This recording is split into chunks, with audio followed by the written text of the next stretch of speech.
pay his respects. Drawing on his own Catholic faith, Mr Albanese says the pontiff was a reformer. He had courage. He showed true leadership. Mr Dutton has attended Mass at St Mary's Cathedral, lighting a candle and expressing his condolences to the nation's Catholic community. This is a moment of mourning, but it's also a moment of celebration of a life that was one of sacrifice, of mercy and of forbearance. Governor-General Sam Mostyn will represent Australia at the Pope's funeral next week. There have been a steady stream of mourners at St Francis Saviour's Cathedral in the city today. A condolence book for Pope Francis is also available. It's been a busy day at the country's early voting centres. 230,000 votes had been cast by midday. Computer glitches caused delays for people hoping to cast an early vote at Marden this morning.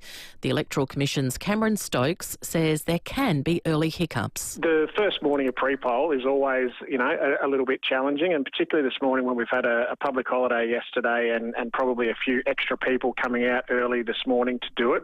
The stats are in, and this month's Gather Round was a record-breaking success. Visitor numbers up 17% on last year.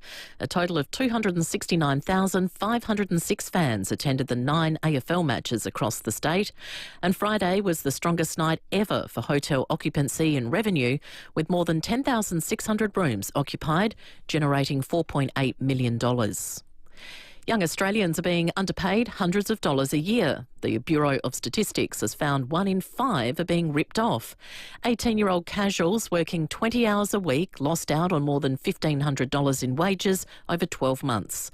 The ACTU's Michelle O'Neill says it's putting more cost of living pressure on young savers. Every cent matters, and if you're a young person trying to make your way, save a little bit, be able to pay for rent, be able to save perhaps towards a mortgage, all of those things make a difference. Live Forever by Oasis has topped a UK radio poll of the best British song of all time. Queen's Bohemian Rhapsody came in second. The Beatles' highest entry was Let It Be at number 43.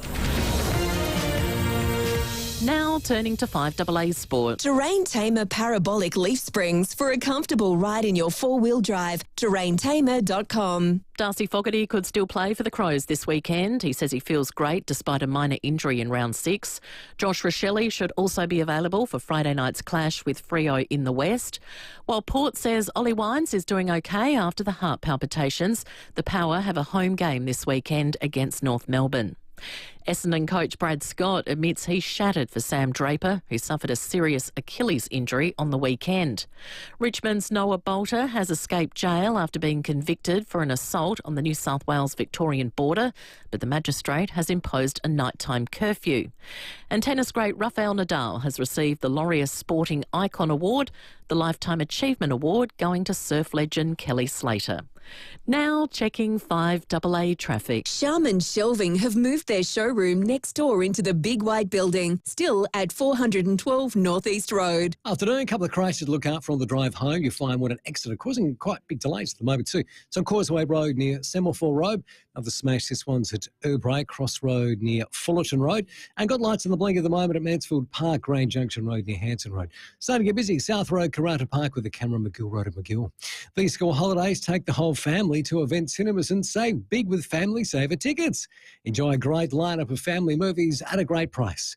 Book now at eventcinemas.com.au. Adelaide's most accurate traffic on 5AA. Now the 5AA weather. Get the Toyota Forklift Advantage. Visit toyotamaterialhandling.com.au. Partly cloudy this afternoon, sunny tomorrow, 23. Thursday, mostly sunny, 25. Friday, a shower or two, 23. Right now, it's 20 degrees. Now let's hear what's happening on 9 News tonight. I'm Kate Collins. Tonight, comprehensive coverage on the death of Pope Francis, the pontiff dying at the age of 88, the morning after blessing thousands of worshippers in a surprise appearance at an Easter Sunday service. We're live to our correspondents at the Vatican. And what's next? The process behind the Pope's farewell and the election of his successor. 9 News, your news, nightly at 6 on 9 and 9 now. Setting the agenda for South Australia. This is 5AA, always Adelaide. The 5AA Sports Show.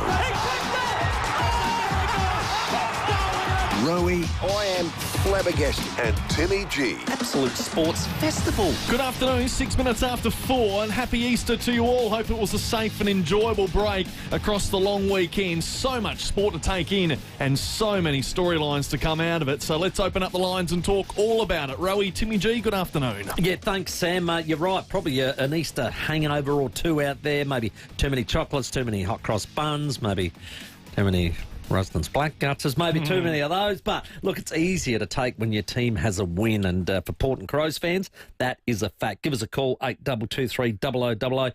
Tell us how and why your team won. As I welcome co-host Stephen Rowe. How was your Easter? Welcome back. Well, it was brilliant. We went away as a family.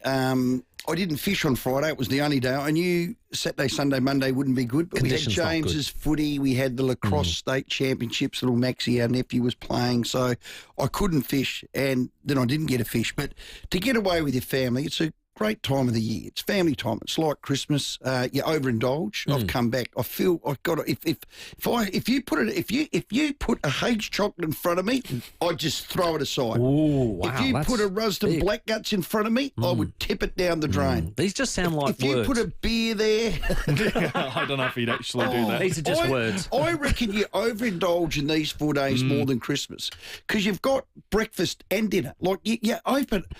I mean, I can't just have 2 hot cross buns. It turns to 4. Yep, right. And then you can't have 2 beers, it's 4. You can't have 1 red, it's 3. And try eating 1 Hague's chocolate egg. Just looking after your times Did tables you there by the overindulge? sound of it, doesn't it? I don't eat a lot of chocolate because I'm not a sweet tooth. I'm more savoury. So yeah. Really? You don't eat chocolate? I eat it, but I don't eat a lot. I gorge it. If I like... 2 hands at a time. My favourite's the old, the scorched almond. Yeah. The almond covered in chocolate. That's my favourite because I like the nut inside. But maybe that's a bit like me. But And you know, dogs can't have Easter eggs. Oh, 100%. Well, I do. Gemma's dog had Easter eggs. Yeah, got up on the table and ate them. You got to keep your eye on them. Sick as anything. And they will be. It's not good from the old dogs, so keep that away. But look, anyway, apart from that, Crows won. Both teams had a good win. Woo-hoo! Makes the weekend more enjoyable, doesn't it? And I'm very close, as I said to the Brekkie team. Oh, not again. I want to lift the lid. Not again. I want to. We've already been there and done that. No, but I'm moving on because I'm professional now. Yeah, but cool. I am busting to lift that. Well, that was, you name a better win than that since the 2017 prelim final against Geelong. Well, Matty Nix doesn't think you can, so he reckons he was very happy with the win and the hunger. I don't know what the contested possession number was. I don't really care at the moment. But we looked hungrier. We looked like we had fast feet. When it really counted and the rain came in, we adjusted quickly. So that was pleasing again. And as you said, it's a sign of maturity that we can go through and get a lot of things right across 4 quarters. There you go. So he was very happy with it. Well, you think about it. GWS most have in the top 6, most have it even in the top 4. I have them very high. They've been the number 1 defensive team after 5 rounds and number 3 for scoring. So they're a very good team. They can run and gun. They've got stars every line, all that sort of stuff. To keep them to 4 goals was significant for me.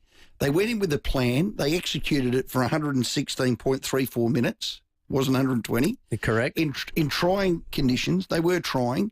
To win ugly is the best way to win because you can always go back to that down the track and say, hey, look what we did to GWS. I loved it. It never looked like you're out of control of the game, so that's a good sign. Needed to defend better. That was the big topic of the week. Getting scores against us and all the rest of it. Well, the coach said they did that to perfection. There were some conditions that made it tough. It was quite swirly. It was an interesting sort of afternoon, evening. But we were defensively stronger today, a lot stronger than we've been up to this point in the season. And that's an area that we knew we had to improve on, and tonight was a great step in the right direction. There you go. So all fronts, he's very pleased with. And we've got Campo in here live after 5. Yep. To the Riley O'Brien knockers that after the post-game last week and through, he bounced back in a massive way. He absolutely towered Briggs. His numbers were through the roof. He set that win up. So 8223 Name a better win than that. And the Riley O'Brien knockers, you owe him an apology. And Campo leads the charge. Well, Get to it. I was asking, and I will ask Campo, did he make the top 3? Because I was watching the game and I was thinking, he's having He's having a game out. And he didn't. I can answer that. He beat Briggs. Yeah. Handsomely. Hands Handsomely. down. It wasn't an easy one. It was a thrashing. Took a couple of clunkers. Big marks. I'll No, ask he him didn't. why he didn't make the top three. Hey, CLK injury watch. We're on fog watch. Did that shoulder. I thought he'd done his collarbone because I saw him come to the bench. I saw him holding that, and I was very concerned about that. He went back out, took that overhead mark, and immediately afterwards you could see him go, oh, no, that hurt too much. It came back off. So they've scanned it. There's no damage to that bone as such, but he's probably got some bruising and the like in that area. But he didn't do a lot today at training, I believe. Sternoclavicular joint sprain. That's what now, I said. of all That's the what I players said. down there, the male to me is and I made some phone calls. He can carry an injury as good as any. Right. So you know how players could and players couldn't. Yeah. Macca could, McDermott could. You probably just get could. that arm over the top. He is no chance. Oh. No, you can't. No, the pain's not going to be the thing. You're not going to be able to jab it. It's one of those joints. Okay. I'll say it again, a sternoclavicular joint. It's not the best. If it was an AC, you can get some local in there. There's nowhere you can jabby. Yeah, okay. So it's either got to respond and he's right and he plays, which means there's no resty of Taylor Walker. Well, that's right. He is in massive doubt, the Fog, and he can play with injury. Well, we'll keep an eye on that. And Josh Rochelli's just dropped on the Crows website. He's edging closer to a return from that rib injury. He's a test for this week. He'll play. Friday. Well, CLK. Dr. Been Rowe. busy, haven't they? Mm-hmm.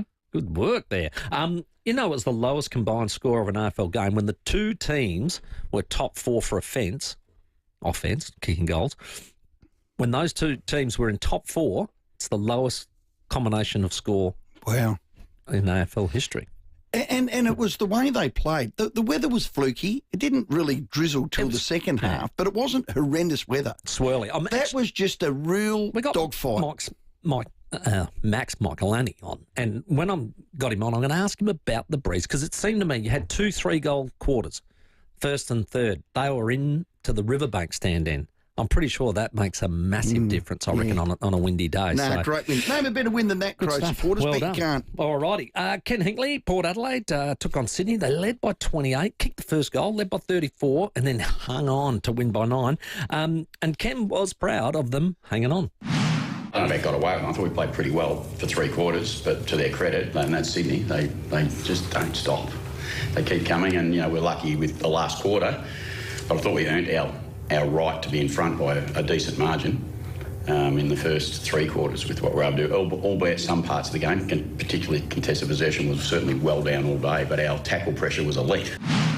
There you go, very happy with the tackle pressure. 8 points, in fact. I made a mistake there, but 8 points it was. But, hey, they held on, had the win. Ken was also happy with the ball movement. There's been a lot of talk about it, of course, in the first few weeks when it wasn't quite there. They seem to be back on track with it. I'm really happy with the way our turnover game's been. It hasn't been smooth sailing through the start of the year. Yeah. It's been a bit up and down. We've been questioned in the past, are we over-handballing? We're doing this, we're doing that. When the results go your way, I said back then that I think we're still learning. A slightly different game, slightly different personnel, and I still believe we're still learning. So it's a lot more improvement in us, I hope. There you go.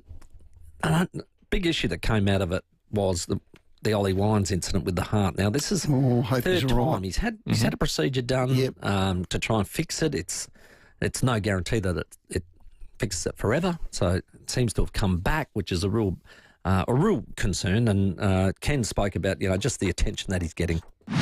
The good thing is, unfortunately, he's experienced it, so he knows how to react with it. And he's self-diagnosed. He comes off and says, my heart's doing a few silly things at the moment. Sounds really bad. I don't mean to talk about someone's heart, but the reality is he's got a good handle on it. Our medical team got an incredibly good handle on it, so we feel safe enough around what's going on. So we'll protect Ollie, make sure we do all the tests again this week. Yeah, and the other incident, of course, was the Aaliyah incident with the young spectator. It had I think they call him a fan clapper that comes out of, and you can do that. Made of cardboard. Yeah, and look, the incident, I just think was a silly one. I think Aaliyah handled it really well and just sort of gave him a little bit of a telling off. And then I think security coming out a bit of a word to him and the like. There's been a bit of a hoo-ha around it. I think he's been suspended. 2-year ban from the SCG. From the SCG, which is quite a lengthy one. I actually would have... He looked young to me. He was 16. He looked like he made a mistake.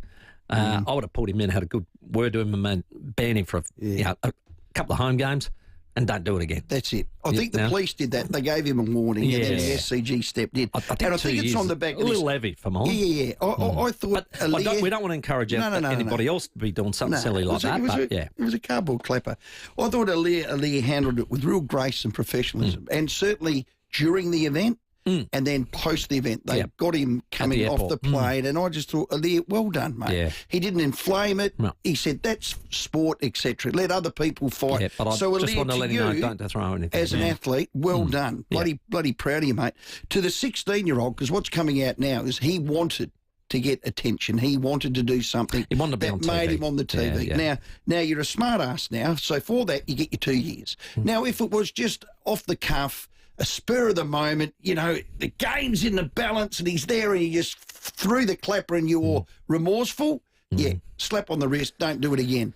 But the little smart ass he wanted to make a scene. So you know what? You cop your 2 years, buddy. See you later. And I hope your grandparents, it's a bit heavy. Clip your ears. A bit heavy for mine. We all make mistakes, and especially when you're young. Do. And it's silly. You're probably it was right. premeditated. You probably want to be on telly and the like. Silly mistake. Don't want to encourage others to do it, but a couple of games would have been enough for me. All right. That's just my opinion. Have you Give us yours, 822 It's called the smart ass rule. Oh, I love it. Hey, what great news. Smart ass tax. Yeah, in F1, we got a new Australian leader. First time in 15 years, Mark Webber, who's now Oscar Piastri. Very rarely stand. That deserves one of them. Manager. He was the last one to lead the board. I love Oscar Piastri because he keeps his feet on the ground. Have a listen. My word. Still super early in the championship, and I want to be leading it after round 24, not round 5, but it's a good start. He's got the fastest car. I reckon he's got Lando now. He's spooked. And the other bloke, Max. Well, Max Verstappen gave him a really big rap. He did. Which was excellent. How good. Yeah, so... imagine an Australian winning that in the modern time. That would be the bigger... That would be massive. That would be bigger than... Who's the rooster that coaches Leicester? We love him. No. I think you're talking about Ange Postecoglou.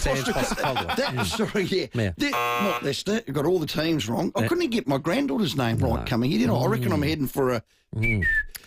that would be bigger than him winning the EPL. You name something bigger. This is bigger than a golfer winning a Masters. This is bigger than a... Oh, yeah. So many things got to go right. If he wins the Drivers' Championship, that'll be the greatest... Yeah. But I'll be like Oscar. I'm going to just keep feet on the ground. It's a long way to go in the competition. But we'll keep backing him. We'll keep backing him. I'll lift his lid.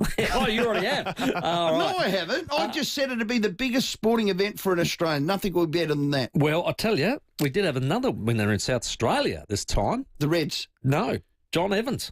Reds did win, which was great, and well done to those guys. They needed that. That broke a drought. But John Evans, he's a South Australian school teacher.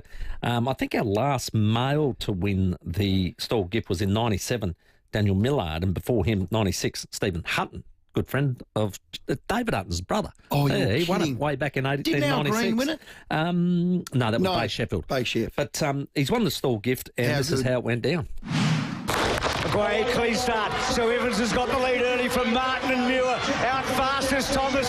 Thomas gets up to Evans at halfway. Lotsu's coming home hard. Evans is clear. Youngins, you don't have to wait any longer.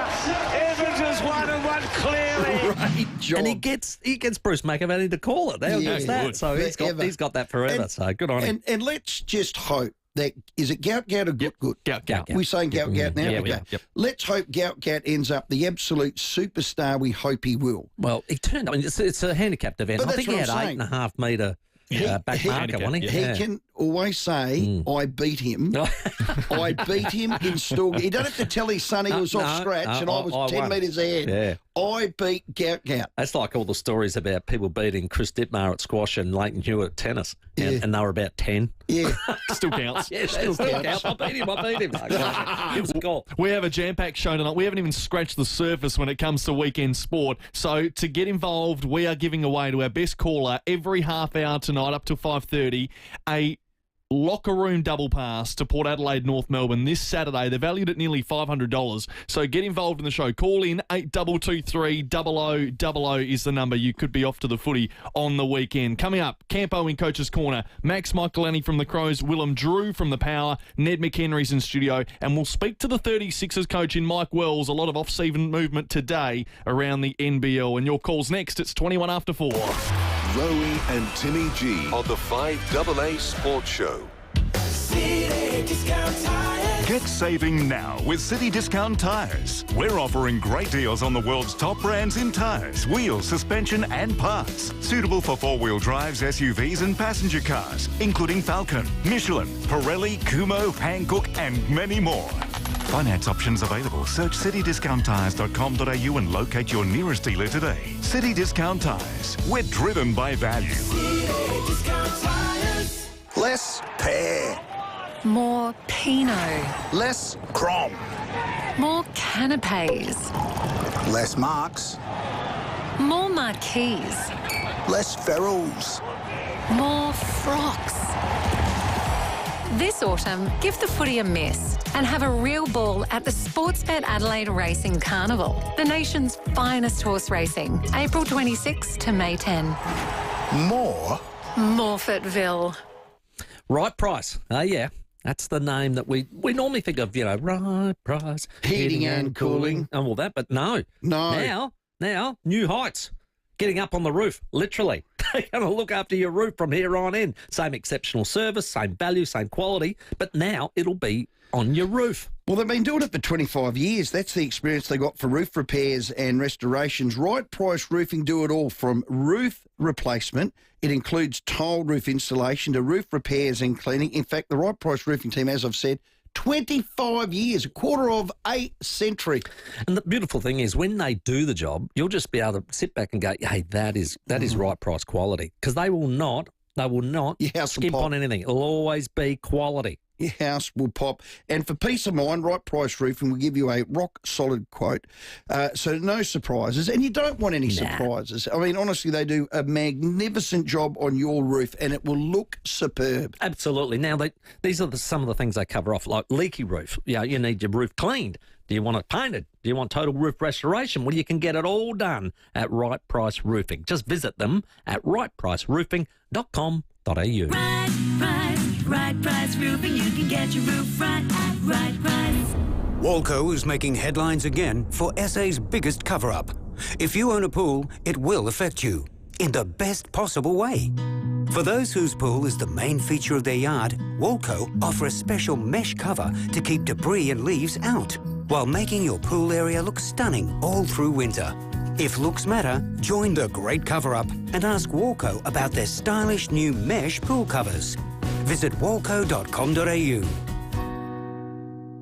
G'day South Australians, Rex Patrick and Jackie Lambie here. How do we bring down the cost of living? Stop those cartels price gouging our gas, Rex. Low gas prices mean low electricity prices. Stop those foreigners buying residential properties, Rex. That takes away houses that young Australians need. And take on Coles and Woolies, Rex. That'll bring food prices down. And make those first degrees free, Rex. Let's take the debt burden from our students. Vote for the Jackie Lambie Network in the Senate. Spoken and authorised by Jackie Lambie and Rex Patrick, 111 Macquarie Street, Hobart, Tasmania. Here at 5AA, we're all about supporting local. Head to the Excelsior Hotel, where kids eat free every weekend. The Excelsior Hotel, 110 Coghlan Street, Brompton. Feels like coming home, but better. Toolkit Depot has all the gear for every trade under one roof, backed by their price beat promise.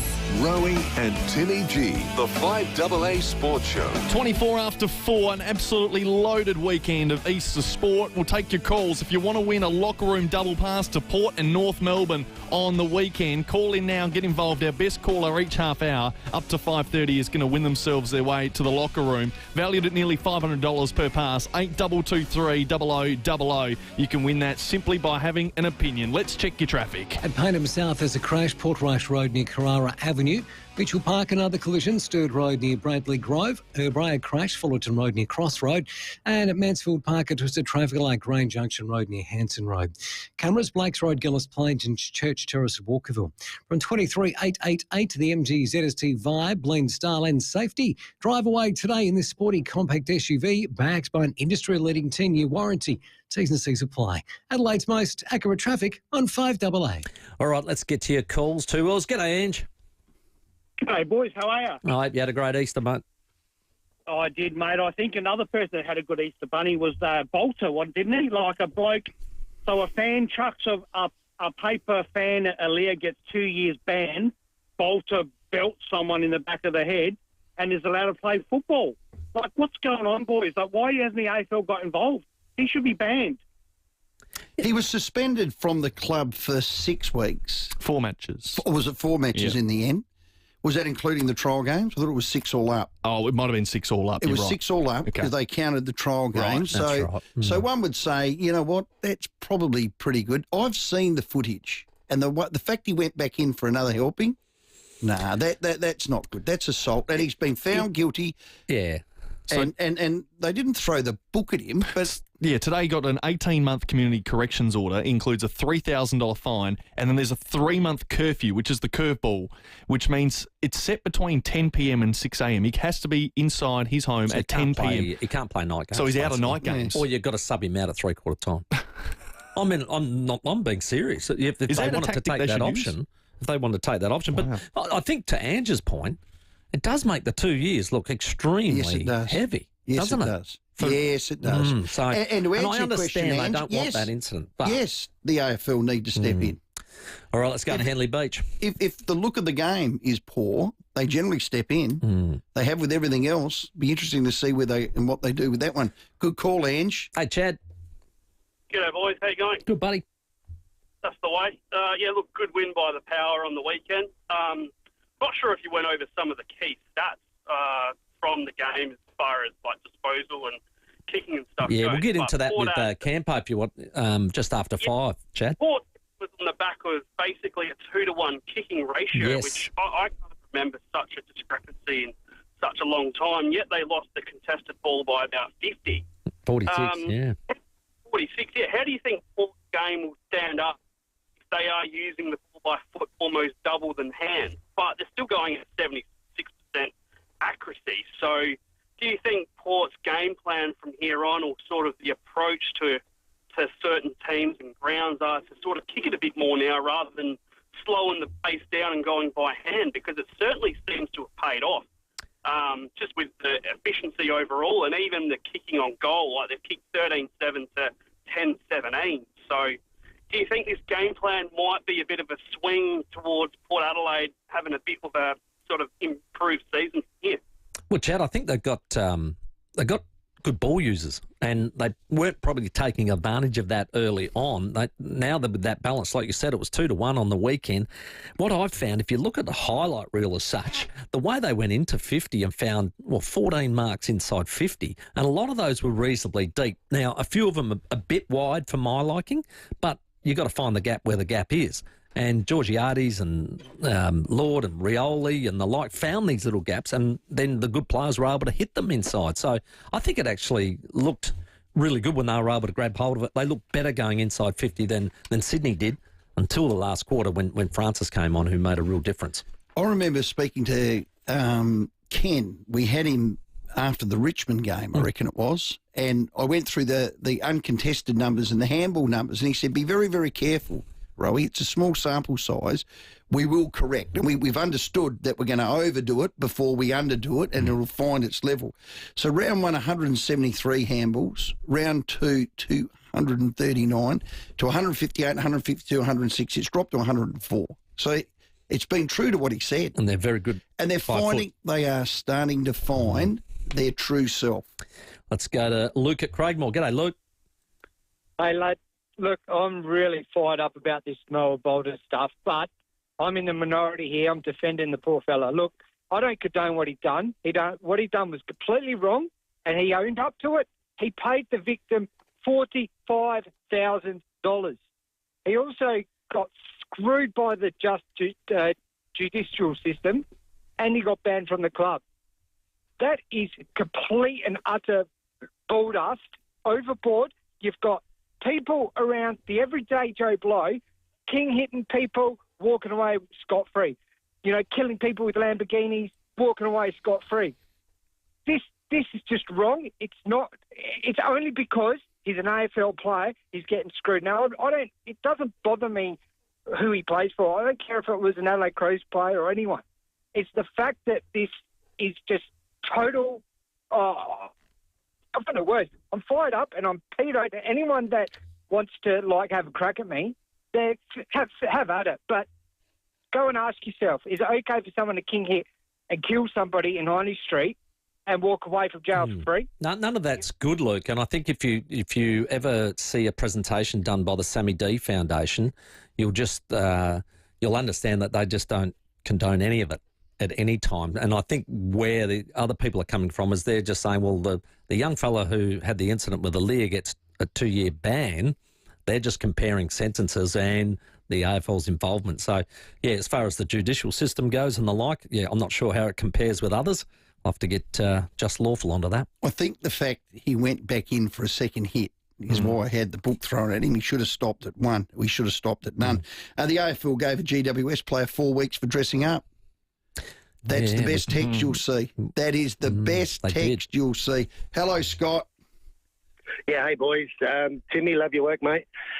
Hey, yeah, with the Bolter one, I'm a bit on the side as well, same side as everyone else. But, you know, common sense doesn't seem as common as it once was, does it really? Good point. As far as the judicial system goes, etc., and even the AFL's come back on that. So, look, Port Adelaide, Timmy, what do you reckon? I'm pretty up and about the last couple of weeks. It's been really good to see the young lads, or the second-tier guys, I suppose, you know, Mead and Radiclear and stuff like that have really stepped up. But we just don't have much. If one of the big boys goes down again, Butters again, etc., you know, coming into the colder weather, I'm a little bit nervy. How are you feeling, Timmy? A lot better. I had more confidence in winning in Sydney than I did against Hawthorn the week before, so I felt like we could do that job, and they did do it very well. But you're right, Scott, with Zerk Thatcher maybe 3 weeks away now, so that's getting close, and that gives us a lot more depth in that area. But you're right, Radiclear has really taken the bit between the teeth, and he's marking it really well. Keep the form up, Scott, because that round 9 showdown will be good now. Yeah. Well, it was looking sick round 2, round 3. Starting to look like might be a game, Scotty. All right, well, Scotty, I reckon we might send you the footy with that locker room double pass. Oh, wow. Adelaide, North Melbourne. Congratulations. This is valued at nearly $500. So if you want to win one as well, just like Scott from Northfield has, we've got another opportunity for you in the next half hour. So get your calls in. 8223 0000. Another one to give away after the headlines. The 5AA Sports Show with Rowey and Timmy G.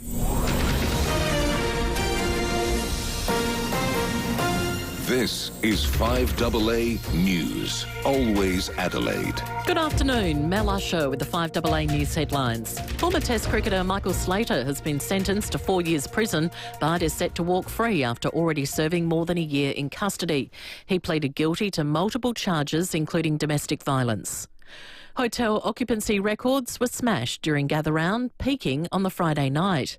The earth has been moving in the Flinders with a magnitude 3 tremor in the Gammon Ranges, and in sport, the Reds face the Roar in Brisbane tonight. Now checking 5AA traffic. Sharman Shelving have moved their showroom next door into the big white building, still at 412 North East Road. At Payneham South, there's a crash, Portrush Road near Carrara Avenue. Mitchell Park, another collision, Sturt Road near Bradley Grove. Urbray, a crash, Fullerton Road near Cross Road. And at Mansfield Park, a twisted traffic light, Grain Junction Road near Hanson Road. Cameras, Blakes Road, Gillis Plains and Church Terrace of Walkerville.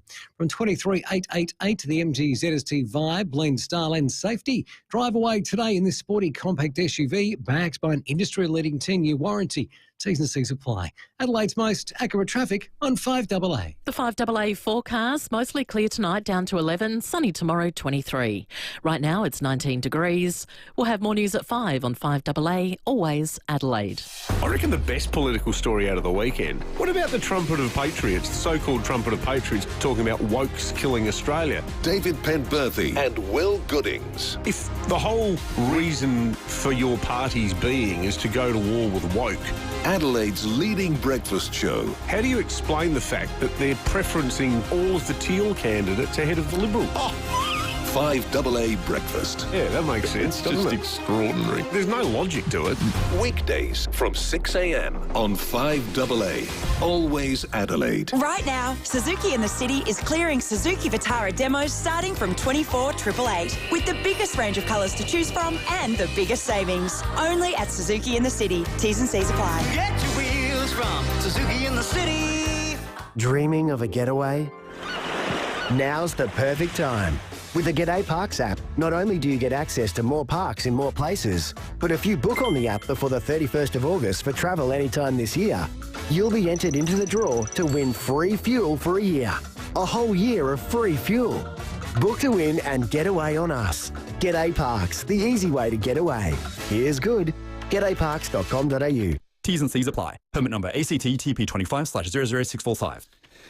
Well, nobody knows paints like Rowey's. They're a ripper team, and they're a local South Australian company. That's what I like. Oh, I hope all the people that did some painting over Easter went to Rowey's first. They would have. They got all the answers. They got the team, the price, and the quality. So it doesn't matter what you're painting. Could be a chair, a door, a wall, a house, or staining. It could be timber, metal, tiles, steel. Everything needs to. Well, most things need undercoating. If it doesn't, it's built in the paint. There's a lot of exterior paints now got the undercoat in it. Brilliant. So you know what I mean? So That they'll saves just you a say bit of work. sand it and sugar soap. You used to have to sugar. No need sugar soap. Go straight over the top. All of that cuts down time, money, and certainly a better finish. And they've got all the answers. If you ask the right questions, and if you don't, they'll ask you. But you'll love the price. You'll love the team. You'll love your quality. So remember, Crowey's only sell the best premium quality paint. Visit a croweyspaints.com.au store because there's one near you. Get free access to 5 billion global wartime records at Ancestry until this Saturday. And you could discover your family's stories of courage and resilience. There could be more to your story. Piece it together with Ancestry. Registration required, terms apply. Well, hello, Adelaide. I've got something special for y'all. Here You Come Again is a joyous musical comedy with all my favorite songs. 9 to 5, Jolene, Islands in the Stream, and more. We'll share a thing or two about love, life, and perseverance with a whole lot of heart and a little sparkle. Catch me, Trisha Belluccio as Dolly, joined by Dash Cook with an amazing cast and band at Her Majesty's Theatre this December. Get your tickets now at Ticketek. Wherever you are, and whatever you need, the caring collective of women at White Lady Funerals can help you create a meaningful and beautiful send-off. White Lady Funerals. Let our strength help you find yours. Toolkit Depot has all the gear for every trade under one roof, backed by their price beat promise. Rowey and Timmy G, the 5AA Sports Show. 22 minutes to 5. Coming up tonight, Campo to join us in Coach's Corner after 5 o'clock. We'll speak to Max Michaelani from the Crows. And, of course, your calls from a massive Easter weekend of sport. 8223 0000. Every caller in the next half hour up to 5 o'clock. Valued at nearly $500 goes in the running for these locker room double passes. Port Adelaide, North Melbourne on Saturday. You'll want to win these, so get on the phone. Share your thoughts with us. You can win those tickets just that easy. Sharman Shelving have moved their showroom next door into the big white building, still at 412 North East Road. Let's get to our next guest. Well, Port Adelaide had a sensational game against Sydney, and Sydney got a fairly good record against them now over there, and it was a torrid one once again. They held command, but Sydney came back strong in the last term, but they held on. Willem Drew, one of the stars. G'day, Willem. G'day, thanks for having me on, boys. Hey, buddy, last 2 games, 2 fast starts, 2 wins. Seems like an easy formula. Yeah, bloody oath. Obviously, the start of the season was a little bit ordinary there, but, it's really nice to get those 2 wins on the board. And probably looking back to that St Kilda game, we sort of thought that we're playing some pretty good footy. We obviously didn't get the win, but we took a lot of confidence out of that. And, it's worked the past 2 weeks. I was saying earlier to Rowey that I don't know whether you felt the same, but although we had sort of control of the game, I never felt safe. Like the margin just wasn't big enough for me. Were you like that? Yeah, there was a few sort of tense moments there, obviously in both games. But I suppose the good thing for us is we're able to win in different ways. And obviously it's not ideal to sort of be under the pump there late, but, we got that sort of head start early in the quarters, which we're really pleased with, and obviously super pumped to get the win. In contrast, we haven't won a last quarter this season, so how do you address that, or don't you? We haven't really touched on it too much. Look, we know we're super fit. It's probably maybe a little bit around just us sort of tightening up around our ball movement and not sort of taking the game on as much. But as I said before, it's pleasing that we've been able to sort of get those leads and being able to hang on.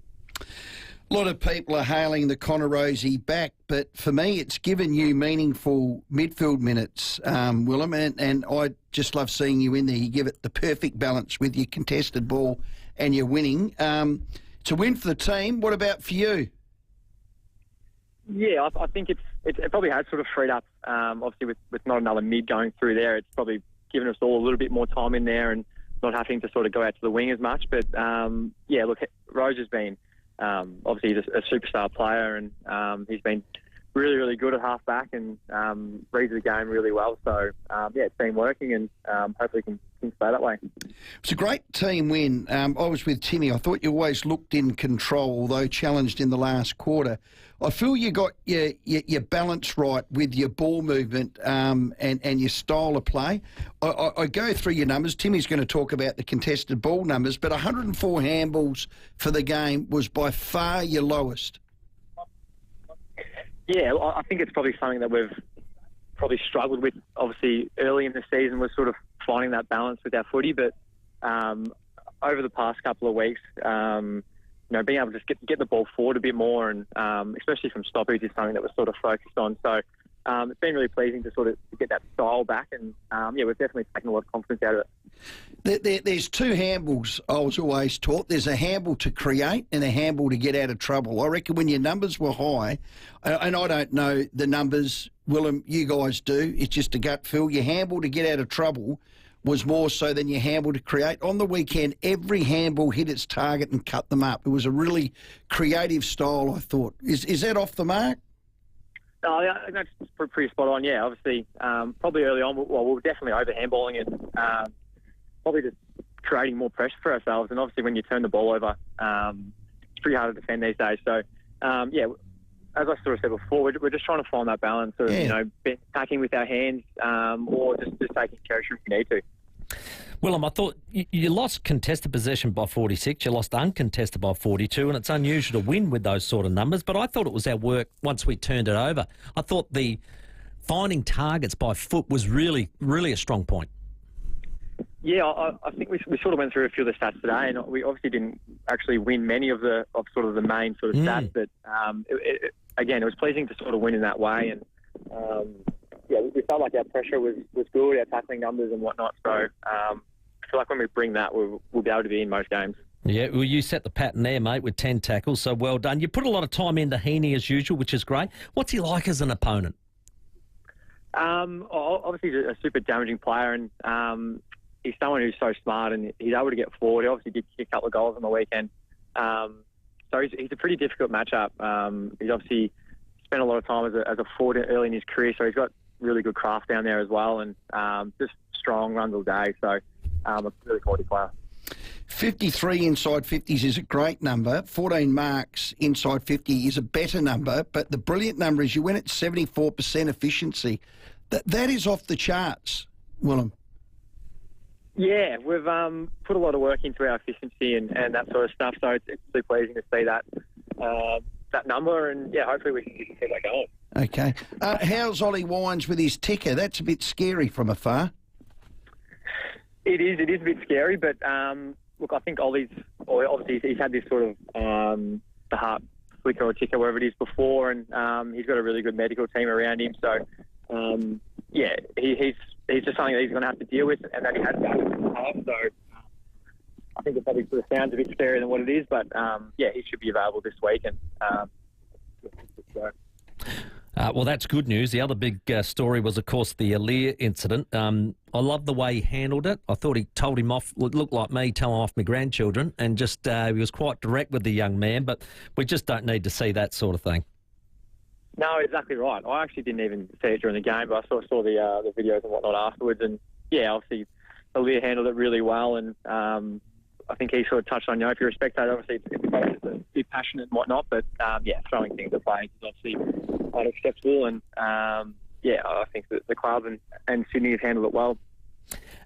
Got North Melbourne this week. It is Anzac round. You love these occasions. Peter Baggo medal, of course, gets presented. The club really puts a lot of time and effort into it. They do, yeah. It is a really important round for the footy club. Obviously got a rich history with past players representing this country, and there's obviously going to be a lot of things going on throughout the day. And I suppose us as players, it's a really significant round, and one that we're really keen to get out there and play. You do it with honour. You do it very much with honour, Willem. Hey, can I just quickly go back?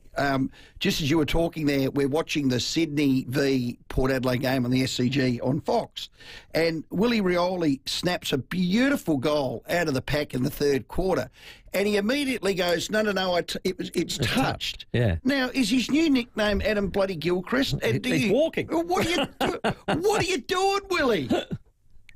Yeah, I did see that actually on game day.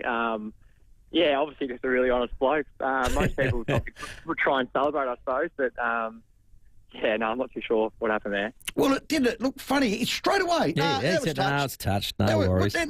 Now, I'd say to Willie, if we were 2 points down and it was in the dying minutes of the game, would have you still said the same thing? Yeah.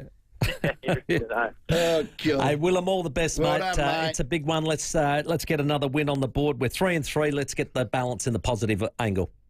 Bloody oath, let's keep it going. Thanks for having me on. Good man. Willem Drew, of course, Port Adelaide midfielder and playing great footy and part of the leadership group as well. Terrific player, one of my favourites. Mate, he's getting more meaningful minutes in the middle. That's the key. Don't worry about Connor at the back. He'll play well anywhere. True. Willem in the guts is when your team plays well. Willem Drew, our guest. Outstanding work for Sharman Shelving, who have moved their showroom next door into the big white building, still at 412 North East Road. We'll get back to your calls very shortly on the other side of this break for those locker room tickets. But first, here's your roads around Adelaide. A few collisions to look out for this afternoon. One at Payneham South, Portrush Road near Carrara Avenue. Another one at Airbreak, Fullerton Road near Cross Road. And Vale Park, twisted traffic, like North East Road near Ascot Avenue.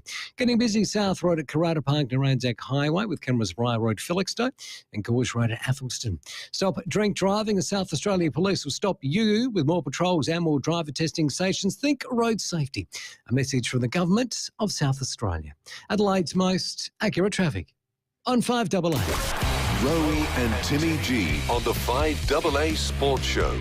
This summer, unwind and have some fun with 5AA Night Owls. You can get involved in weekly social lawn bowls at nearly 200 clubs across South Australia. Bring your friends, enter a team and enjoy a night of laughter and competition. Whether you're a seasoned bowler or a first-timer, everyone's welcome. With bar and food available, it's the perfect way to relax in a low-impact sport. Enter your team today and make your summer nights unforgettable with 5AA Night Owls.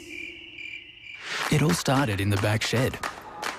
Maybe it started early or late. Either way, the Olympic Industry Sale means there's no need to wait. With big savings on our entire range of SA-engineered sheds, garages, carports and verandas, you can afford to start something big, tough, or tasty in your own backyard. Start something with the Olympic Industry Sale. On now. Access your super for a home loan deposit. Cap 3% interest for home loans. Open up land with a 20-minute commute to the CBD by fast train. Reduce the cost of your home. Authorised by Sue Ellen Wrightson for the Trumpet of Patriots Gold Coast. Hey, it's great to have mates, especially over Easter. Really good fun and all the rest of it. But, you know, sometimes you want to borrow their trailer over Easter and you can't, you know, because they're using it themselves. Well, there's no point. You might as well have a mate like Matthew. Good old Matty at Avis Truck Rental Adelaide. Then you don't have a problem. We've all got fair weather mates. Yeah. One day the trailer's there, the next minute it's not. Yes. You know what I mean? Yeah. But not Matty. He is true to the core. He is he's there. Yeah. If you looked over your left shoulder, Matthew's there. He'll disappear. Well, I'll be his. With his Avis Truck Rental. Cars, trucks, buses. Look, you might want to just go to Mitre 10. You might want to go up the Barossa. It could be anything you want to do. Avis Truck Rental Adelaide has you covered. Just ask for the 5AA fixed price as well. Because that's the icing on the cake. Oh. Boom! Absolutely brilliant. Now, here's an idea. You've got a little trip you want to do over the Anzac weekend, or organise a 12-seater Avis minibus, and you can drive on a car licence. How good's that? Brilliant. And what if you just want to go up the Barossa with friends? Do that as well. Host your own personal winery tour. Do the lot. Do it at Avis. They are the people to look after you. Avis Truck Rental Adelaide. So trust your mate, trust your cobber. His name's Matthew. Ask for him at the Avis Truck Rental Adelaide. It's just up there on Port Road on the left as you head out of town. He's always keen to help out. Jump online, do this, avis.com.au or call this number. Do it right now. Book now. 8241 5200. Hi, Brett Ebert here for Mawson Lakes Mazda. There's a lot to like about Mawson Lakes Mazda. They'll take care of you with next day servicing, complimentary loan car, vacuum and wash. And your breakfast or lunch is on them. Your car gets the love too with their state-of-the-art service centre, brimming with top-trained mechanics. At Mawson Lakes Mazda, they'll look after your car and look after you. Mawson Lakes Mazda, just a short drive from the city. Vinnie's SA is so much more than your local op shop. Vinnie's is crisis centres, men's and women's, in Adelaide. Vinnie's is thousands of meals prepared so vulnerable people don't go hungry. Vinnie's is local society members visiting homes, delivering food, baby bundles and other essentials. Vinnie's is a crisis line offering help during life's most distressing moments. Vinnie's SA. Donate or volunteer today. vinnies.org.au/SA. How's Frank going on the share market? Well, you know, up and down. I've just made an investment of my own, though, and it's paying dividends already. Oh, what is it? These new shoes from Gilmore's, they're so comfy and supportive. They look good too. Frank invested in some, and now we go for a walk before the market opens. He reckons they're his best investment yet. Gilmore's, hey? I think I need to add to my portfolio. Gilmore's Comfort Shoes, South Road, Melrose Park. Toolkit Depot has all the gear for every trade under one roof, backed by their price beat promise. Rowey and Timmy G, the 5AA Sports Show. 8 to 5, Campo coming up in Coach's Corner in studio after 5 o'clock. Stay tuned. You can watch on the Adrian Bryan Hyundai live stream as well. And can you believe the first showdown of the year? It's only 3 weeks away. A couple of rounds out from Saturday, May 10. And if you want to win tickets and a night's accommodation at the Pullman Adelaide, you can head to 5AA.com.au or through the 5AA player app. If you stream the station, it's that easy, or we'll listen to your favourite podcast, you're straight in the draw. So just like that, you can come back each day and clock up additional entries too. So pretty easy to get your way in. Kick off your AFL experience at Pullman Adelaide, a footy fan's top stay in the East End. Book now at pullmanadelaide.com.au. 0448 08 1395. We love the text coming in and a lot of support here. Hey, Rowey, Willie Rioli showed what a perfect sportsman he is. Rolled gold, Willie. That was Jan from Inglevale. I was surprised he did that. That was the touched. The touch. That you brought up with Will and Drew. He did it immediately. Yeah. Now the question is, would he have done that with 2 minutes to go and you're 2 points down? That's like there's $5 on the ground. Would you pick it up? Now it's $50. Yeah. Now it's $500. That's right. But that's so yeah. Where's your line? But that's exactly right. And it's a bit like, and we always look at Adam Gilchrist. He was a walker. If he thought he nicked it, he'd walk. And there was no whether they were 1 for 10 for 100 for. He was a walker. Yeah. You got to admire that. So I wouldn't do that. The umpires, let them umpire. Why doesn't that surprise me? Let's go to Panorama. G'day, Phil. Oh, hi there. What do you guys think about the send-off rule? Because it's reared its head again yesterday. Yes, it did, didn't it? So I don't know. I mean, there's a lot of commentators calling for that if it's a blatant one. Not if you go under the ball as such on it. Behind it, the flight of the ball or whatever, and there's just an accidental collision. But if it's a deliberate, smack to the head or whatever. Yeah. Did you think he deliberately? I'm not sure. I only saw it once. I haven't really ascertained whether it. I've only seen it once. But I sort of gave him the benefit of doubt. Thought he was trying to hit the football and Myers' head got in the way. And but I understand he was knocked out cold. Knocked out could cold see it straight away. So Phil, if you didn't see it, or those that didn't, there's a bloke who's 6'6". Yep. And he's playing against a bloke from Geelong Myers who would be 5'8", 5'9". Probably 5'10", yeah. He's done a round arm as if he's trying to hit the ball, and his forearm has collected to the side of his right head under the chin and knocked him clean motherless out. The send-off rule is an interesting one because they've lost that player. What they're, Phil's saying is then you send off Nash as well, and you say, well, you can't come back on the ground. It's a 1-for-1. And a lot of people are saying that is the modern game, including Lee Matthews, because Geelong have lost Myers concussed, so they're one man down. And, of course, Nash stays on the field. There has to be a system in place for an incident like this. It's obvious he's going to be he's reported and he's going to get suspended. It's an evening up the numbers thing for me. So you know what? I reckon there'd be how many around? How many what? How many of these incidents around? Oh, no, not that. That's what I'm saying. It's very rare. Once every... Weekend even. Every 10 games? Oh, yeah. Once every 20 games? Yeah. Let's say it's once every 20 games. That's the first one we've seen so far. We've had 6 rounds times by 9 games. That's the first one for the year? Like that, yeah. Well, if it's that Like rare, that. well, then I think we need to bring it in. Then they'll say the Mansell push knocked him out. You go off. That one about 3 weeks ago. Remember that? Yeah, but you wouldn't want to see him. Yeah, That's I the see what shade you're of saying. grey, though, isn't it? Well, that is shade of Because grey. he was off concussion protocols. Yeah. So he would also have to go off. All right, bit hard. Let's go to Matt at Paradise. G'day, Hello, Matt. Stevie, Tim, how are you, boys? Good, buddy. Just wanted to call in about the young fella. They got a couple of years for the Alira incident with the paper cardboard that he threw on the ground. Yep. You know, in all honesty, the poor fella was probably upset. Alira took the mark on the goal line, saved his team, Port saved the goal. He's probably upset they're losing. You know, and now all this cry-out's come. He's got 2 years. He's a 16-year-old kid. I agree with you, Timmy. Couple, slap on the wrist, couple games here and there. I mean, you got 16-year-old kids stealing cars, running into houses, home invasions. They get let out on bail. They're allowed to go to the footy. This poor kid's paid his memberships. He wants to go. I don't get it. The hypocrisy is not all there. I don't understand it. I get what you're saying. The only thing I'd say to counter to that, Matt, he has admitted to his friends and been taped as saying, I want to get on telly. I'm going to do something that everyone's going to see and I'll be on the big screen. Yeah. So it was premeditated. So you know what, Matt? Regret that now. He got the dickhead tax and he got 2 years. If it was spontaneous and emotional, I'm with you. But he got the tax. Best caller every half hour today. Well, you're going to get 2 tickets to the FIVEAA locker room this Saturday. It's Port Adelaide taking on North Melbourne at 3:45. It's going to be an absolute cracker. Look forward to it. Phil, congratulations, mate. You're off to the footy. Well done, Phil from Panorama. All right, so there's a second winner tonight. We've still got another double pass to give away after 5 o'clock. So if you want to call in, Campo's coming in next. Get involved in the show. It is so easy. Our best caller in the next 30 minutes will win their way to the Port Adelaide FIVEAA locker room, Port North, and it'll be done at 5:30. So get in now, 8223 0000. Rowey and Timmy G on the FIVEAA Sports Show.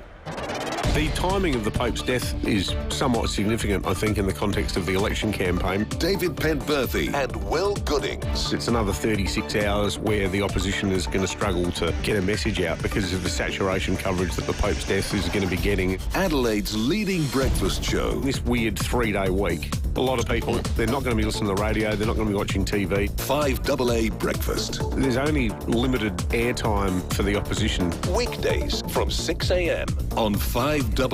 Always Adelaide.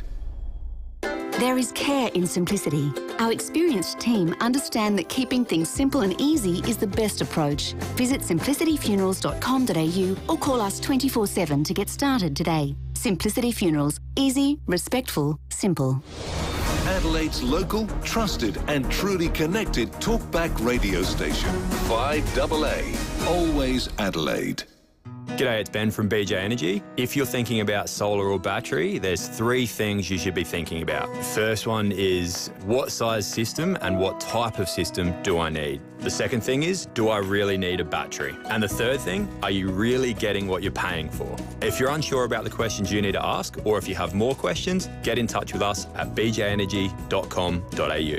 That's bjenergy.com.au. Have a great day.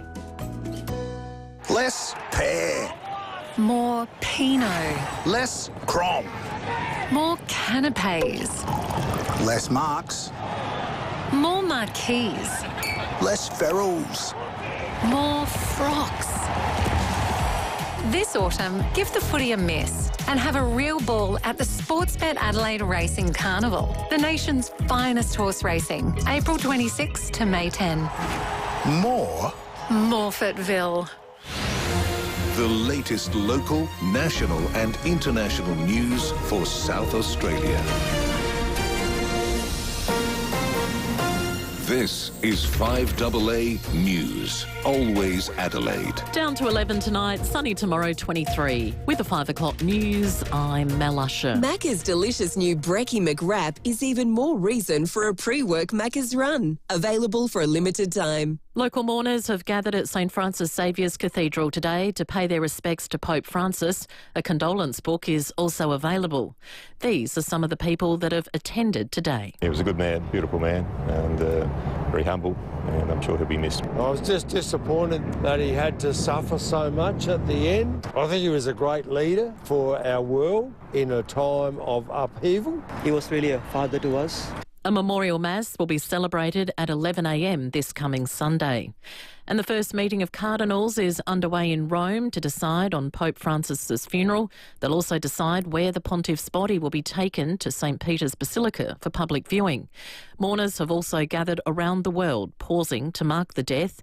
Bishop Richard Umbers has reflected on meeting with Pope Francis after being appointed to the Catholic Archdiocese of Sydney. Several hundred of us, and he spent the time to greet each one of us individually. You could imagine how long that would take. And he would do such things on a very regular basis. He was a man who really pushed himself, but he wanted to spend time with each person. Accommodation records were smashed during Gather Round, peaking on the Friday night. That was when hotel occupancy and revenue hit more than 10,600 rooms, generating $4.8 million. Llewellyn Wyeth from the Ibis Adelaide says sport is big business for them. It's a real good shot in the arm for the industry. Sports events have been very successful, not just with Gather Round but with Live Golf, and we've got the British and Irish Lions Tour coming up. The man charged with shooting dead Brevet Sergeant Jason Doig in the state's southeast in November 2023 has been found mentally incompetent at the time. The Supreme Court has ruled Jaden Stimson's thinking and judgment were profoundly affected by psychosis when he opened fire, also injuring Sergeant Michael Hutchinson. The matter will return to court in July, when victim impact statements are expected to be delivered. In a statement, the Police Commissioner says Jason's death has had a profound impact on his family, the community and every member of SA Police, and highlights the dangers frontline police face every day. And the earth has been moving in South Australia in the Flinders. A magnitude 3 tremor has been recorded in the Gammon Ranges. Now turning to 5AA Sport. Terrain Tamer Parabolic Leaf Springs for a comfortable ride in your four-wheel drive. terraintamer.com. Crow Darcy Fogarty has a chance to head west for round 7's clash with FIVEAA on Friday night despite being injured. He had a light training session today. Meantime, Max Michelani is still celebrating his first ever AFL goal in 51 games. Obviously pretty happy with it. Played 50 games without one, and the boys were giving me a fair bit of stick saying that they will never cut them. So, I was pretty wrapped with it. Pretty lucky it went through. Port have a home game against North Melbourne on Saturday. There have been a string of final quarter fade-outs this season. Willem Drew defending their performance. In this day and age, it's pretty hard to play 4 quarters of footy and dominate all the time. I suppose the thing for us is we're able to win in different ways, which is really pleasing. Obviously, it does get a little bit tense there in those last quarters, but we've been able to get the job done, and that's the pleasing thing. And it's game day for the Reds. The same Adelaide United side that had a 3-2 win at home to Wellington Phoenix will face the Roar in Brisbane tonight. Now checking 5AA traffic. Sharman Shelving have moved their showroom next door into the Big White Building, still at 412 North East Road. Afternoon at Payneham South, a crash, Port Rice Road near Carrara Avenue. Exeter, a smash there, Causeway Road near Carlisle Streets, and Vale Park, a twisted traffic light at North East Road near Ascot Avenue. Slow going South Road at Carrara Park with a camera North East Road at Modbury. The federal election is on Saturday, the 3rd of May. If you're unable to make it to a polling place for election day, you may be eligible to vote early. Learn more at aec.gov.au/early. Authorised by the Electoral Commission at Canberra. Adelaide's most accurate traffic on 5AA. Now the 5AA forecast. Get the Toyota Forklift Advantage. Visit toyotaMaterialHandling.com.au. Down to 11 tonight, sunny tomorrow 23, Thursday partly cloudy 26, Friday a possible shower 24. Right now it's 18 degrees. Now let's hear what's happening on 9 News Tonight. I'm Kate Collins. Tonight, comprehensive coverage on the death of Pope Francis, the pontiff dying at the age of 88, the morning after blessing thousands of worshippers in a surprise appearance at an Easter Sunday service. We're live to our correspondents at the Vatican. And what's next? The process behind the Pope's farewell and the election of his successor. 9 News, your news, nightly at 6 on 9 and 9 now. Buy a car from Edwardstown Mazda and win the ultimate Bali holiday. Flights, accommodation and activities. Plus, get up to $8,000 in savings across the entire range. only at Edwardstown Mazda, the #1 destination for Mazda in SA. T's and C's apply. G'day South Australians, Jackie Lambie here.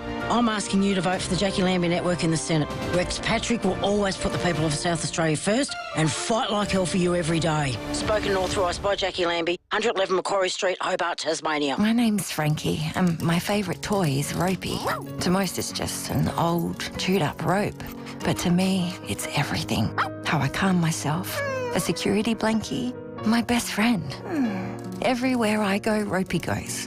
Even into my owner's bed. Oh, Frankie! But now I'm giving up my favourite toy for my favourite dogs, guide dogs. Search Toy Sacrifice and help me raise much-needed funds and make this the most valuable dog toy ever. Now, swear jars. I know that there will be a few out there that perhaps are a little topped up, but you know what? Here's a swear jar that's full of goodness, and it's the swear jar at Urban Bathrooms and Kitchens. It's because it's full of pledges, promises from everybody at Urban, because they swear what they do, they back it up, and they'll do it for you. That's the beauty about this. Here's one from Chloe. She's the operations manager. Happens to be Riley O'Brien's partner. Obviously a massive Crows fan. He'll be coming up, Riley. He played well. And Coxie's magnificently port. So they're both kinds down there. Nothing gets past Chloe. She is the queen of managing all bathroom renovation projects. She swears to ensure that all trades arrive on time, every time, day in, day out. Or they answer to her, and then if not, they answer to Big Coxie. I like it. I like it. Now, for a team that swears to deliver on quality and service, just go and see Urban Bathrooms and Kitchens. They're great people. Adelaide's home renovation experts. Hey, it's Lauren here from Adelaide. And if you're like me and you love a good bargain from your local chemist, check out Star Discount Chemist. They're all about great value and helping your family stay healthy. Go in store or online for click and collect and delivery. Star Discount Chemist. How can we help? Stay informed, get involved. 5AA, always Adelaide. Toolkit Depot has all the gear for every trade under one roof, backed by their price beat promise. Rowey and Timmy G, the 5AA Sports Show. It's 7 minutes after 5 here on this Tuesday. Plenty still to come on the show. Max Michaelani from the Crows at 5:30 tonight. We'll speak to Ned McHenry in the studio as well. And we've got a lot to cover off with the 36ers coach, Mike Wells, with Kendrick Davis signing with the Sydney Kings earlier today. And Sunday Detch is off to Perth as well. So what's happening next for our Sixers? And most importantly, it's all about your calls today. And the best caller in this half hour can win themselves a 5AA locker room double pass. It's valued at almost $500, so get involved, 8223 0000. But right now, jump on the Adrian Bryan Hyundai live stream. It's time for... On the 5AA Sports Show, this is Coach's Corner with Scott Camporeale. Thanks to Unique Homestyle Foods, proudly baking for hundreds of South Australian businesses for 35 years. Greatness in the making. Campo. G'day, mate. Good. I did see a little bit of a headline at you this morning that the guys put up with you, with Will and Pembo. I haven't lifted it. You haven't lifted it? Well, No. we did talk about it after the game. Yes, we did. Okay. And I looked straight at you, and you just went, just pump the brakes. But I opened with Timmy. I can't remember a better win than that. Now, was it an ugly win? Yes. Was it against quality? Yep. They kept them 4 goals, all that sort of stuff. For the context of the growth, their maturity, where they're heading, what they're doing, where they've come the last couple of games, to get it all together and do that when they set themselves to be strong defensively and do what they did to a T, in front from start to finish, I didn't think they ever looked in massive trouble. No. I can't remember a better win than that for some time. Yeah, no, I mean, clearly, all the conversation was around their defence in the first 5 weeks. I mean, their offence is humming. We understand that. We know that. And you can see that visually. But, 13th, they were both their clearance and turnover in terms of being able to, score or prevent scores from that. And, it was both teams defended really well. They did. Like, if you were GWS and Kingsley in his review, he's there going, we were able to limit the best offensive team to a pretty low score as well. But yeah, I was a little worried going into the game because I didn't want Adelaide to then take a backward steps around their offensive because it's been so strong as what they did in 2023 when they were really strong. Overcorrected. Yeah, but there was a balance in that. And if you have a look at I've had a look at the numbers. They're virtually the same defensively after round 5 or round 6 as what they were for the whole year last year. Okay. So, and that's with the weekend's game. So that came down, you know, a few goals. But offensively, you know, they're obviously scoring more. I had a good look at it, and there's a couple of little things. Like, they've been number 1 from defensive transition. I think Adelaide, they'd be ruining their efficiency going inside forward 50. That would be my take on the review. They go, defensively really sound. Musbeck stiffened him. Yeah, absolutely. Worrell, you know, he's now in the top 10. Freed himself up. He's in the top 10 intercept players in the competition, so he's much better with him back there. But if you look at, you know, how they want to score and how you want to defend, so defending is also defending with the ball. Yes. As well. So they had 45 cracks at it out of their back half still, which is around what they've been doing all year. But they kicked 3 goals too. So the question would be in the review, was it our options, was it our skill efficiency, or was it GWS's ability? Yeah, I don't reckon the weather. I mean, it rained a little bit late there, but, you know, up until half time, they'd only kicked 2 goals or 3 goals from turnover. So, and then on the flip side, when you're in the front half, they had 36 cracks at it as well. So they defended the ground really well. So once they got it in there, because they had 56 entries, so still enough supply, only kicked 2 goals, 5. So they didn't really hit the scoreboard and get value for what they've done in previous weeks. So as much as they were really good defensively, I think they would look at it from an offensive point of view and go, geez, we missed some opportunities here. But I don't think the weather was that big of a deal. Did Riley O'Brien respond in the way you knew he would? Well, I wasn't bagging him the week before anyway. No, you weren't. No, you were leading the charge in defence. Yeah. So, and he was great. What a response. He slaughtered him. Yeah, absolutely. And so... And I asked you guys this question last week. What are you valuing as a ruckman? Yeah, absolutely. You want him to take some contested, and he dropped a couple, albeit, you know, he missed a couple that he probably should have taken, and I'm sure he'd be working on it. But did take some good ones. Yeah, but if you take, I mean, Tuggers gave us the number after last week around, I mean, the main ruckmen have only taken 3 contested marks up until last week. So it's not a part of the game So it's anymore. Not really, it's halving it. It's, you know, being that third person up. It's getting back in defence, not allowing, you know, last week Jesse Hogan didn't play, but if he was there to get back and just, you know, help, you know, Murray and these guys sort of do that. And I think people have been quite harsh on him because his pure ruck work, you can't underestimate what he's done. I mean, he's with his numbers, and that combination of him and Thilthorpe are the best in the competition when it comes to those numbers. So they've still got a little bit of work to do at ground level because their centre bounce is something that's still hindering him. So can you name a better win than that in the last straight off the bat without giving it much thought? It was a great win. Yeah, no, probably not. No, it wasn't the sexiest win going around. But we hear this buzzword about Adelaide. Last year it was expectation. This year it's about maturity. So you're hearing this word around, you know, even in Matthew Nix's and I watch those because I'm a bit of a footy nut, and you get a lot. I get a lot out of those from a coach because you can sort of read between the lines as to, you know, what they want to say and what they don't want to say.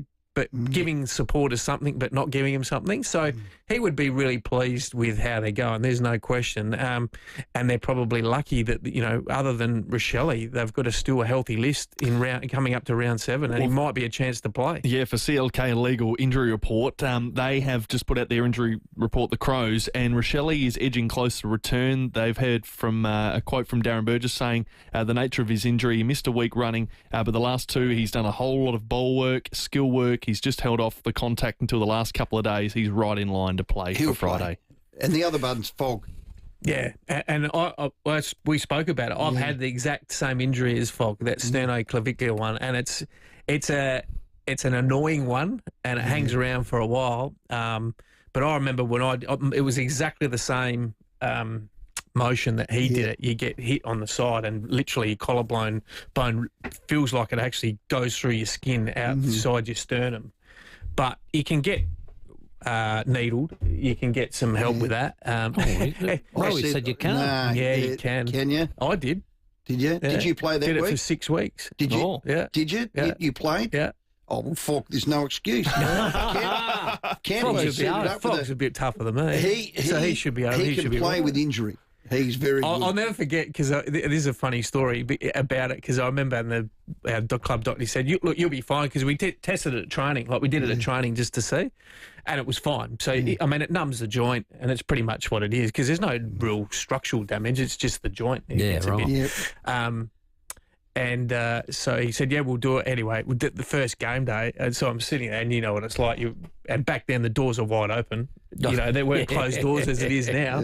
And so I'm laying up at the table, and I'll never forget it. Steve Silvani walks and he goes, "Oh, that's a thicker needle than what's used to going in." So you said, even though you're not. It's not. You're sitting there going, maybe it is, and trying to get it in the actual joint. They've got to get right in there. There's not a lot of, you go there to me, there's not a lot of flesh there to sort of dig around in there. So anyway, but played, and over the course of 4 or 5 weeks, got better. But I tell you what, that first week and that next night, very sore. Oh yeah. Sleeping on your back, not sleeping on your side. Well, we'll see how he goes on that. Come on, Fog. What about my boys? They got up over Sydney just the last quarter. They came like a freight train at us. But I thought their first 3 quarters were pretty impressive, and I thought they used the ball inside 50 really well. I think we had another 14 marks inside 50. We're finding targets now. They're definitely looking... Some of them were a little wide for my liking, but at least they were a bit deeper than normal. Yeah, and that can happen at the SCG because it's a cricket ground. Oval. Yeah, so I said in my Channel 7 segment during the week, is there a better team when they're up and going, more dominant than Port Adelaide at the moment? Oh, mate, they were dominant in that first quarter with that A-grade midfield and what they were able to do. And I just thought they played a front half game, and that's definitely improved over the last couple of weeks. Had a look at the numbers, Timmy. You know, their kick to handball is back on track. Reduced. You know, they've got that. And the good thing about it is they didn't have that 100 marks. They were a little bit more direct. You know, it was around 76, you know, or 80. They were able to do that. There was still some worry. That last quarter would still be not worrying for the coaches, but it just raised its head again. And it's probably a good thing for the players to go. Yeah, they haven't won a last quarter. When we dropped, and that's the end result, but the how. What were the things that fluctuated? And they got belted up around the ball. They lost clearance. They couldn't get it out of their back 50, particularly at the SCG, and they Sydney, I guess, flipped the script as to what they were going to do. I mean, they kicked 3-8 or 5-8 in the last quarter. 5-8. You know, so they probably had their opportunities, but they're certainly on the up. Yeah, we spoke to Willem Drew, and I said, contested possession, you lost by 46. Uncontested, you lost by 42, which is really unusual to then be able to produce a win. So their pressure rating must have been up, especially for those first 3 quarters. Their tackling certainly was, I thought. Well, it was. Just to back that up, Timmy, so first half, 196 they were, and then it dropped. That's good. Then they dropped to about 170, you know. So that last quarter. And that's always happens. You can't, there's not many teams that are going to be hovering, you know, around over that 180. I mean, it's just impossible to do. So, but loving Mitch Georgiades, what he's doing in there. I love that forward line with Pau Pepper having the responsibility of he went to Blakey again this week. You know, that I think he's a mature player that can actually handle that. Yes. And he's a dangerous player. So with Mitch Georgiades, you were saying off air that he's the most sought after player inside 50. He's the number 1 target in the AFL, inside forward 50. And not only that, he's taken the most marks inside forward 50. And that's coming, and that's in a team that's only 10th in terms of inside 50s per game. So he's getting maximum return, and so are Port Adelaide for what they do going in there. I reckon load up for the Coleman then. Would you? Load up. Yeah. Well, he's the number 1 gamble responsibly, rooster. I would say. Yeah. Okay. What gamble responsibly? Yeah, definitely. Nah, don't do that. 8223 0000. We got Campo in the studio. Load up. You can call in, and for winning that double pass to, of course, the 5AA locker room, all you have to do is get on air in the next 15 minutes. 8223 0000. Just quickly before we go to the traffic, match review has dropped from the AFL from yesterday's Hawthorn-Geelong game, and there's a few that have come through. Bailey Smith has received 2 fines, both at $3,500. One for the misconduct against Jarman Impey, the other for flipping the bird. Oh, that was the ball in the face. Yeah. And so 2 fines for Bailey Smith. Connor Nash has been referred directly to the tribunal. Yeah, that's going to be 3+, isn't it? 3 to 4. That's going to be a big one. And Tom Atkins has been fined for contact with an umpire. So there's the latest around that. Let's check your roads. Your call's next. Afternoon at Payneham South, a crash to look out for Port Rush Road near Carrara Avenue. Exeter, smashed. Causeway Road near Carlisle Street and Vale Park, twisted traffic light, North East Road near Ascot Avenue. Busy at the moment for works at Blakeview Main North Road near Medlow Road with a camera tonight to look out for. You'll find one at Gorge Road at Athelston. Ready to hit the slopes in Japan? Flight Centre has a deal for you with a 7-night Tamamu stay, ski and play from just $3,999 for two. Book now at Flight Centre. Adelaide's most accurate traffic on 5AA. The 5AA Sports Show with Rowey and Timmy G. Anzac Day football is here with a special weekend of commemoration and football. Catch all the action live on 5AA. Thanks to Barnacle Bill, serving South Australians quality seafood and much, much more for over 50 years.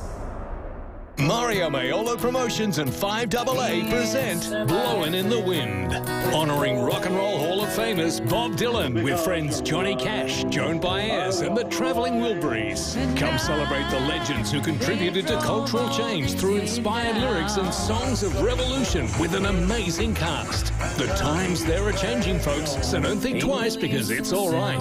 Blowin' in the Wind, Her Majesty's Theatre, Friday 23rd of May. Book now at Ticketek. Experience the magic of Barossa at the 2025 Vintage Festival, April 23 to 27. Get ready for over 85 events, including long lunches, exclusive tastings, live music, art and heritage experiences. Feel the excitement of bidding at Zygon Market, test your skills at the Grape Stomp, run around the vines of Lindok, or discover new events Barossa Big Sing and Club Vintage. The Barossa invites you to come and celebrate Vintage 2025 with us. Tickets are selling fast. Go to barossavintagefestival.com.au. Okay, for same-day windscreen supply and fit, you've got to call Complete Windscreens. 220 Main North Road, Prospect, the Big Red Koala. Timmy, the number is 8269 4444. Now, we do all the fleet car work. We're an SA fleet provider. We do insurance companies. We are RAA approved. So if you're sick of a recorded message, push one for this and push press 3 2 for that. this. And it just if you're not frustrates you. insured, press 3. All of that. Do you want to pick your insurer of choice? All of that. Pick 4. That too voice. late. Too And late. too It's late. over. Fat Lady song. Done. 8269 4444. Hello, Stephen Rowe. I've got to put him on the books, Gaffer. You're in the wrong game, Tim. No, but that's what happens, and that's pretty much the voice. So if you're frustrated with that, just ring that number. One of the owners will pick up. We're a South Australian family-owned business. It might even be me, and we will book you in same day. So if you want a tent, supply and fit, truck, car, bus, rear, front, side window, quarters, all of that. We do glass polishing as well. Nice. We do chip repairs. We wholesale our glass all around the state. So don't muck around. South Australian, family-owned and operated, Complete Windscreens. We're out on Main North Road, Prospect. Just look for the Big Red Koala. There it is. We've got a big 40-foot container with an old 72 Land Cruiser on it. Can't miss Not it. Land Cruiser, Land Rover. Can't miss it. I want to put a Big Red Koala in it. Do it. Do it. Do it now. I think they've got a few up. No, I'm not going to say that. The number again, Timmy? 8269 4444. The pieces just came together, from the enlistment form to the discharge papers signed after Gallipoli. He was my great-uncle Jack, the Anzac, and now his story is part of mine. There could be more to your story too. Piece it together with Ancestry. Discover the magic of Talc's award-winning river cruises with Phil Hoffman Travel. Named in Travel + Leisure's World's Best list for 26 consecutive years. Talc offers intimate ambience, personalised service and exclusive destination-driven cultural experiences. Sail the all-inclusive Blue Danube River Cruise visiting Prague, Vienna, Bratislava, Regensburg, Salzburg and Budapest, starting from $10,290 per person twin share. Plus, pay no solo supplement on all departures. Visit pht.com.au. Marge, those folks at Gilmore's really were terrific. I told you. Not only did they fit me in shoes to suit my bunyips, but they handled the paperwork for my care package. Oh, I didn't realise they did that. Yeah, I got some really lovely shoes. The package provider sorted out the payment and worked with Gilmore's to make sure I got my shoes. Well, now that your bunions, aren't so sore, why don't we grab a coffee and do a few laps of the park? I'd like that. It's been a while. Gilmore's Comfort Shoes, South Road, Melrose Park. Toolkit Depot has all the gear for every trade under one roof, backed by their price beat promise. Rowey and Timmy G, the 5AA Sports Show. 25 after 5. Campo's here, all thanks to Unique Homestyle Foods, and we're taking your calls to get you into the 5AA locker room on Saturday. Port North, 8223 0000. Let's go to the phones. Seaton. G'day, Alex. Hey, boys. How are you? Excellent, mate. Just 3 quick points. Yes. Firstly, can you tell me what a throw is and what holding the ball is? Gee The whiz. umpire just I saw a lot of both, Alex, on the weekend. Butters did one. It was a dead set throw. Dead set, yeah, absolutely. It's amazing. It's almost turned into rugby league for a second. But, second point, young Cochrane. I think he's a diamond that we found. Yeah, great. And I heard his younger brother's even better. Yeah, he's... Do we have a chance to grab him? He's a lot Father, taller son? too, Alex. He's about... Oh, he looks like about a 195 type player. He's playing in under 16s, I think, at the moment. No, he's playing 18s. He's 18s now, as he's jumped up. So, yeah. Does he he's- qualify father-son? No, he's not father-son. So Or NGA. Or NGA by the sound of it. So I think they're trying But hard. There's other Sneak him methods. another way. There's other methods, Alex, and we'll be trying them all.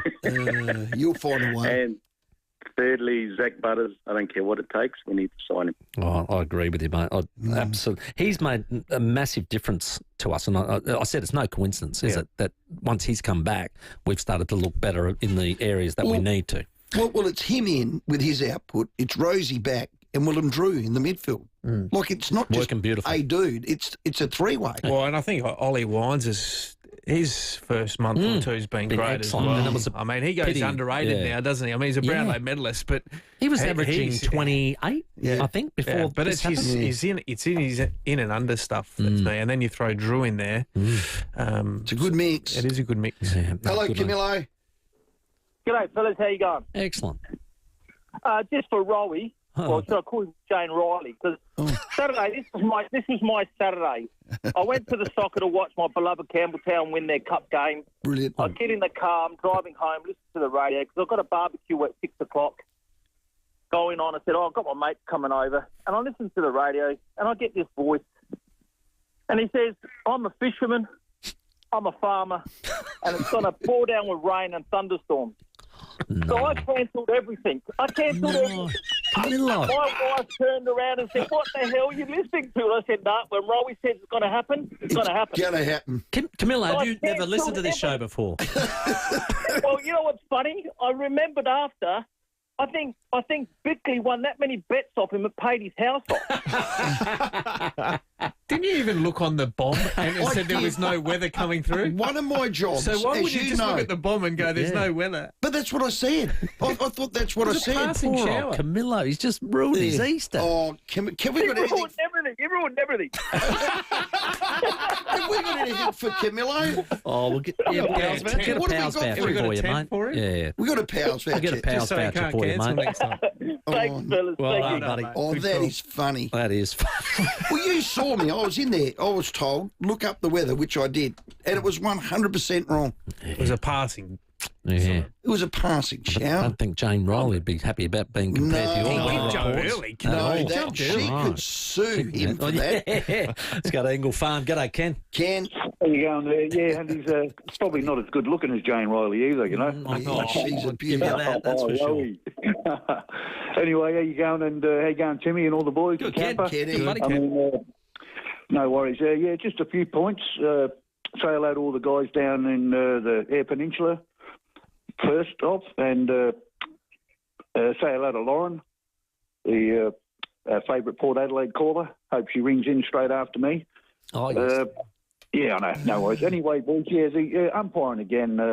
Look, I mean, you've just got to start petitioning the AFL and it's got to go year round, and we've got to get petitions going round to around, sign it, send it to them and saying we want the upstairs to review it. We don't care if it takes you, the game goes for another 20 minutes. You might care, AFL, but we're the supporters. We're the ones that are making the money. I do not go to the game anymore, right? I'll listen to it on the radio or on the TV, but I might miss a quarter here and there because I am that disillusioned by teams getting beat, not just Adelaide, there's teams getting beat here, right? And this competition is supposed to be worth a lot of money, right?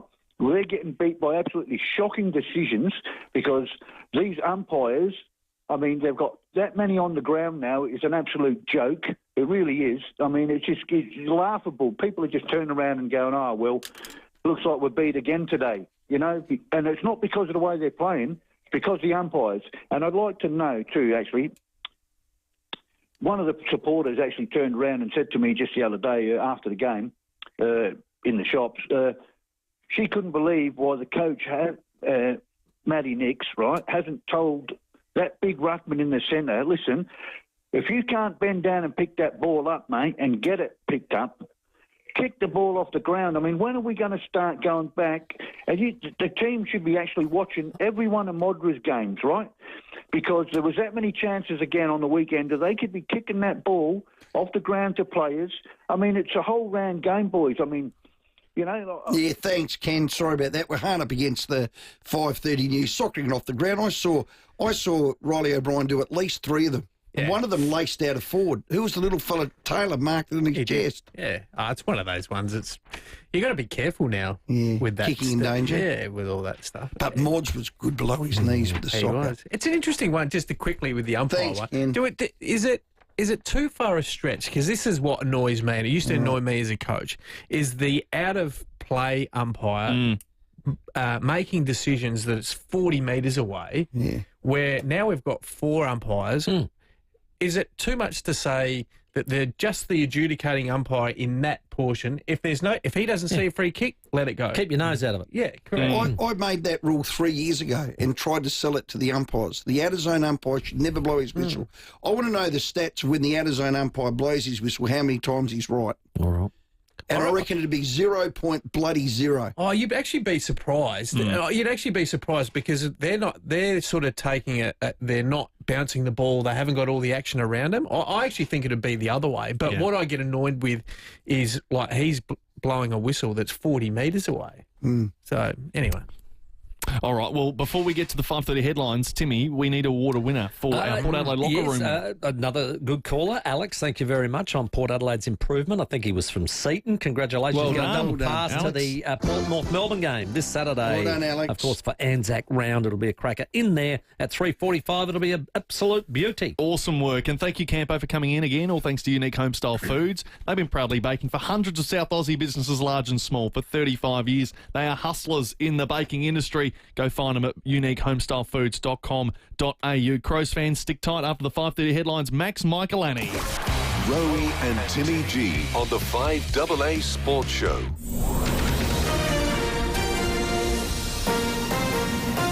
This is 5AA News. Always Adelaide. Good evening. Mel Usher with the 5AA News headlines. The Vatican has published a photo of Pope Francis in his open coffin, dressed in a red robe with a rosary in his hand. Some Commonwealth Bank customers have had trouble accessing their accounts today. There have been intermittent issues with the NetBank and CommBank app. The third Leaders debate this election campaign will be held tonight. And in sport, Fremantle's Murphy Reid is the AFL's Rising Star nominee for round 6. Now checking 5AA traffic. Sharman Shelving have moved their showroom next door into the big white building, still at 412 North East Road. In the city, you got some nails and bolts falling out of a ute, Peary Street near East Terrace. Take care through there, otherwise you might get screwed. Payneham South, crash, Port Rice Road near Carrara Avenue, smash at Exeter, Causeway Road near Carlisle Streets, and Vale Park twisted traffic light, North East Road near Ascot Avenue. Slow for works, South Road, Edwardstown with the Camera Avenue Road at Paradise. Pizza's always perfect for sharing. With Faster Pasta's sharing plate menu, you can share mini pizzas perfectly delicious. Sharing never tasted better at Faster Pasta. Adelaide's most accurate traffic on 5AA. The 5AA forecast, mostly clear tonight down to 11, sunny tomorrow 23. Right now it's 17 degrees.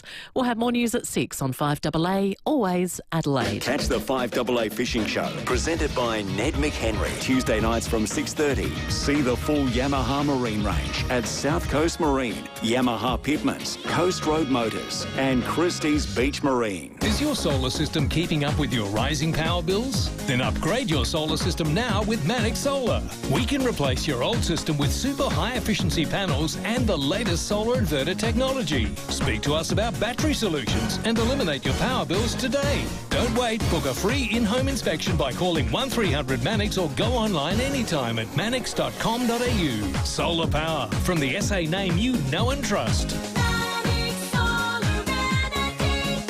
When you've been around for over a century, you know a thing or two. And South Australian Business Chamber and Ray White have almost 300 years between them. So when an alliance is formed between South Australian Business Chamber and Ray White Business Sales SA, all that experience flows to you. This ensures you're in top shape, whether you're buying, selling, or somewhere in between. Touch base with the experts. Search Ray White Business Sales SA.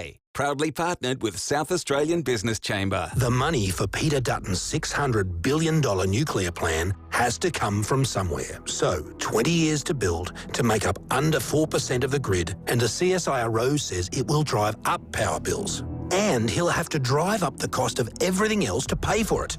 So under Dutton, your health costs go up. Under Dutton, your tax goes up. Under Dutton, your HECS debt, childcare, medicines, TAFE fees go up. He cuts, you pay. Authorised P. Ericsson, ALP Canberra. The Kia Cerato set the bar as Kia's most popular small sedan. Now, the new first ever Kia K4 raises it. Best in class second row legroom, ultra wide screens, and a GT line that comes turbocharged. Enter Kia's biggest small sedan, the Kia K4. Small sedan, big personality. Test drive today or find out more at kia.com.au. Kia. Movement that inspires. Well, hello, Adelaide. I've got something special for y'all. Here You Come Again is a joyous musical comedy with all my favourite songs. 9 to 5, Jolene, Islands in the Stream, and more. We'll share a thing or two about love, life, and perseverance with a whole lot of heart and a little sparkle. Catch me, Trisha Belluccio as Dolly, joined by Dash Cook with an amazing cast and band at Her Majesty's Theatre this December. Get your tickets now at Ticketek. Toolkit Depot has all the gear for every trade under one roof, backed by their price beat promise. Rowey and Timmy G, the 5AA Sports Show. 23 to 6. Very soon, Mike Wells will join us and Ned McHenry as well in the studio on the show. 8223 0000 is the number. Do you have a personal injury claim? Get the compensation you deserve by visiting clklegal.com.au. A couple of quick injury updates for you before we get to Max Michaelani. Port Adelaide has Brandon Zirk-Thatcher set to make his return to football this weekend after his back injury in the pre-season, so that is great news for the Power. Ryan Burton will be assessed as he returns from a hip flexor strain. Jack Lukosius is expected to hit a milestone in his recovery. He's running this week, which is great. And Ollie Wines, after being subbed out with that heart issue, he's consulting specialists, expected to train as normal and be available for selection this week. For the Adelaide Crows, we see that Josh Rochelle is edging closer after his rib injury. He's expected to be available by the end of the week. Darcy Fogarty, the same with his shoulder. They'll be testing both of them today and for the rest of the week. And James Borlase is recovering from an ankle injury from Good Friday's Samford game. So a few of those injury updates thanks to CLK Legal. But right now, whether your block's the size of Adelaide Oval or the goal square, customise your build with Sterling Homes. Exactly right. Now, against a quality team, the Crows kept the Giants to only 4 goals. They won ugly, and I liked it. Joining us as one of the star defenders, Max Michaelani. Max, welcome. Hey guys, thanks for having me on. What a total team win. Yeah, look, honestly, it was a great win against a really good quality opposition against GWS, who, probably going to go deep into September this year. So to get the win over them, it was a great sign for us to show that we can match it with the best. Matty Nick said you went in with a real plan. In your words, what was that plan? I think we just needed to be better defensively, really. I think the bit of criticism coming into that game was we were leaking too many goals. And then, obviously, if you had a look at the scoreboard, we kept them pretty quiet. So, I think we did well executing that. And, it was something that we were focusing on going into the game, our defence. Yeah, post-match, Matty Nick said this to say. I mean, we have a plan most weeks, but we had a really deliberate one this week off the back of a few areas we needed to work on, but more so our opposition and the weapons they had. And have shown over this year up to this point. So we came in with a plan and executed it. Well, one was Riley O'Brien, we'll get to him. Another was Toby Green, who kicked 6 the week before that you stood, and their run and gun from defence and through the corridor. You just did it to a T, Max. You like playing on their best forwards and doing a job and setting yourself, don't you? Yeah, look, it was good. I suppose it started off with the boys playing high half forward for us. You know, Neil Bullen and Ben Keys and a few others. They really brought the pressure, which, as you mentioned before, the run and gun was kind of shut down really early in the game, which made it a lot easier for us as defenders. And then, in terms of Toby, I think it was a real team effort. You know, he threw a few different looks at us, went into the midfield here and there, and rotated through a few of us boys. So, a clear plan, and we executed pretty well, which we were, happy to do.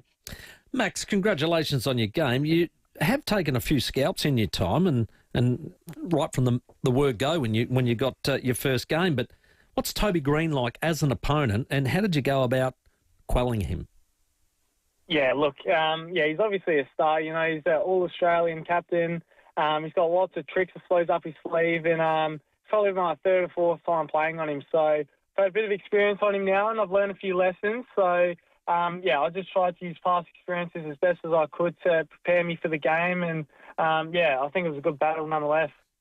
I think you got the chocolates on that one, and it was Easter, so well done. Now, the breeze, it was looked tricky to me, but you guys kicked 3 goals in both the first and the third term, so it says to me that riverbank stand, that can actually help.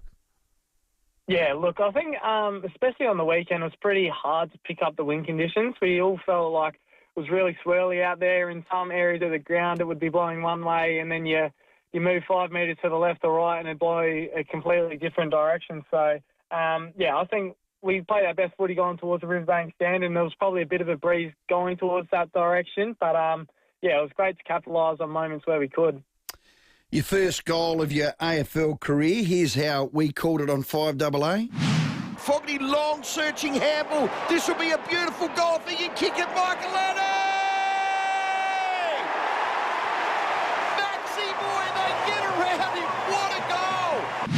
Well, the minute you grabbed it, you went to goal, straight through the middle. The only negative about that is it's taken you 51 games to get your first goal, Max. Yeah. I've copped a fair bit of stick about that. The boys have been saying the day might never come. So 50 games later, finally I put one through, and I love the enthusiasm on the call. Oh, well, what about the boys getting around? So everyone knows who hasn't kicked a goal. Did you say, hey, boys, it's my first goal, or they just automatically knew? Sounds like they knew. They knew. They definitely knew. They've been into me for, probably the past 6 months, really, about how I've never kicked a goal and how I probably never will. So, jokes aside, they made a small moment, a massive moment to me. So, that was something that I really appreciated. Oh, you keep that rate up, mate. You get your 500th game, you'll get your 100th goal. Well done, mate. It was a great goal assist by Fogg. How's his shoulder? Is he going to be all right? Fingers crossed. I think he did a fair bit of training today. So, we'll test him throughout the week and see if he's fit to play. But, he's definitely pushing for selection. And, we love playing alongside him, so hopefully he's all right to play. Can you let him know that we had Scotty Campriali on earlier, who had the exact same injury, and he carried it for 6 weeks, played every game, and he had a little jab in it, and he got through okay. So that's Fogg's sighter, that other people have played with him. Can you tell him that? Yeah, I can pass that on, that's for sure. Done. Rochelle be okay this week? Yeah, again, the same answer, unfortunately. So I think he did a fair bit of training today as well, and pushing for selection. Hopefully he gets up as well. While we're on that, Dan Curtin, he took a mark, but it was a heavy fall, and he knocked his noggin on the ground there. He's got no delayed issues at all? No, thankfully, Danny's a big, tough boy, so... no signs of concussion for him, so he'll be definitely ready to play this week. And Freo at Optus, they're a bit Jekyll and Hyde. You're not sure which Freo you're going to get. Yeah, I think when you're going into games, you have to expect the best from them. So that's what we're doing going into the game. We know they're a really tough side to beat, especially at home. So we'll have to bring our A game, and we're looking forward to the challenge. We have Riley O'Brien come in once a week, have a chat to us, and it was a fair bit of heat on him last week. I thought he was an inspiration. He destroyed Briggs. Yeah, did he ever? I thought, Riley O'Brien was one of the the key pillars to our win, really. The way he dominated, I think he took 2 contested marks late in the last quarter, which really sealed the game for us, and even his tap work around the ground. So we saw a bit of it in the team meeting, and he definitely got his chocolates as well. We were very rapt with how he went about it on the weekend. Yeah, credit to him. Anzac Day, what does it mean to you, young Max? Yeah, well, obviously it's an honour. You know, the Anzacs have, given us a lot. They've sacrificed a lot throughout the years. So to play on that day, it's a special day for a lot of people, including myself. So we've got some nice Guernseys made up that we're keen to showcase, and hopefully we can put on a good show. Couple of good texts here. We're interactive, Max. You'll like this one. Gee, I think Toby Green played very well to restrict Max to 1 goal. Very good. And Timmy, your math isn't quite right. He'd have to play 5,000 games. I meant 10 goals. Sorry. Yeah, sorry. Come on, Maria's all over me straight away. Hey, Fremantle away, Anzac Day, it's Friday night. Another great opportunity for you and the team on the national stage to show that maturity. Max, keep it up, mate. We love calling you. Good lad. Thanks very much, guys. I appreciate that. Well done. 50 games he's played. Well, yeah, 51 games. Played, and he's 21. He turned 21 earlier this year. And how mature? There's going to be... Well, I don't want to do a Rowey here. No, don't do a Rowey. But I would expect him to have a long career. That's a good one. I'll just pull it back.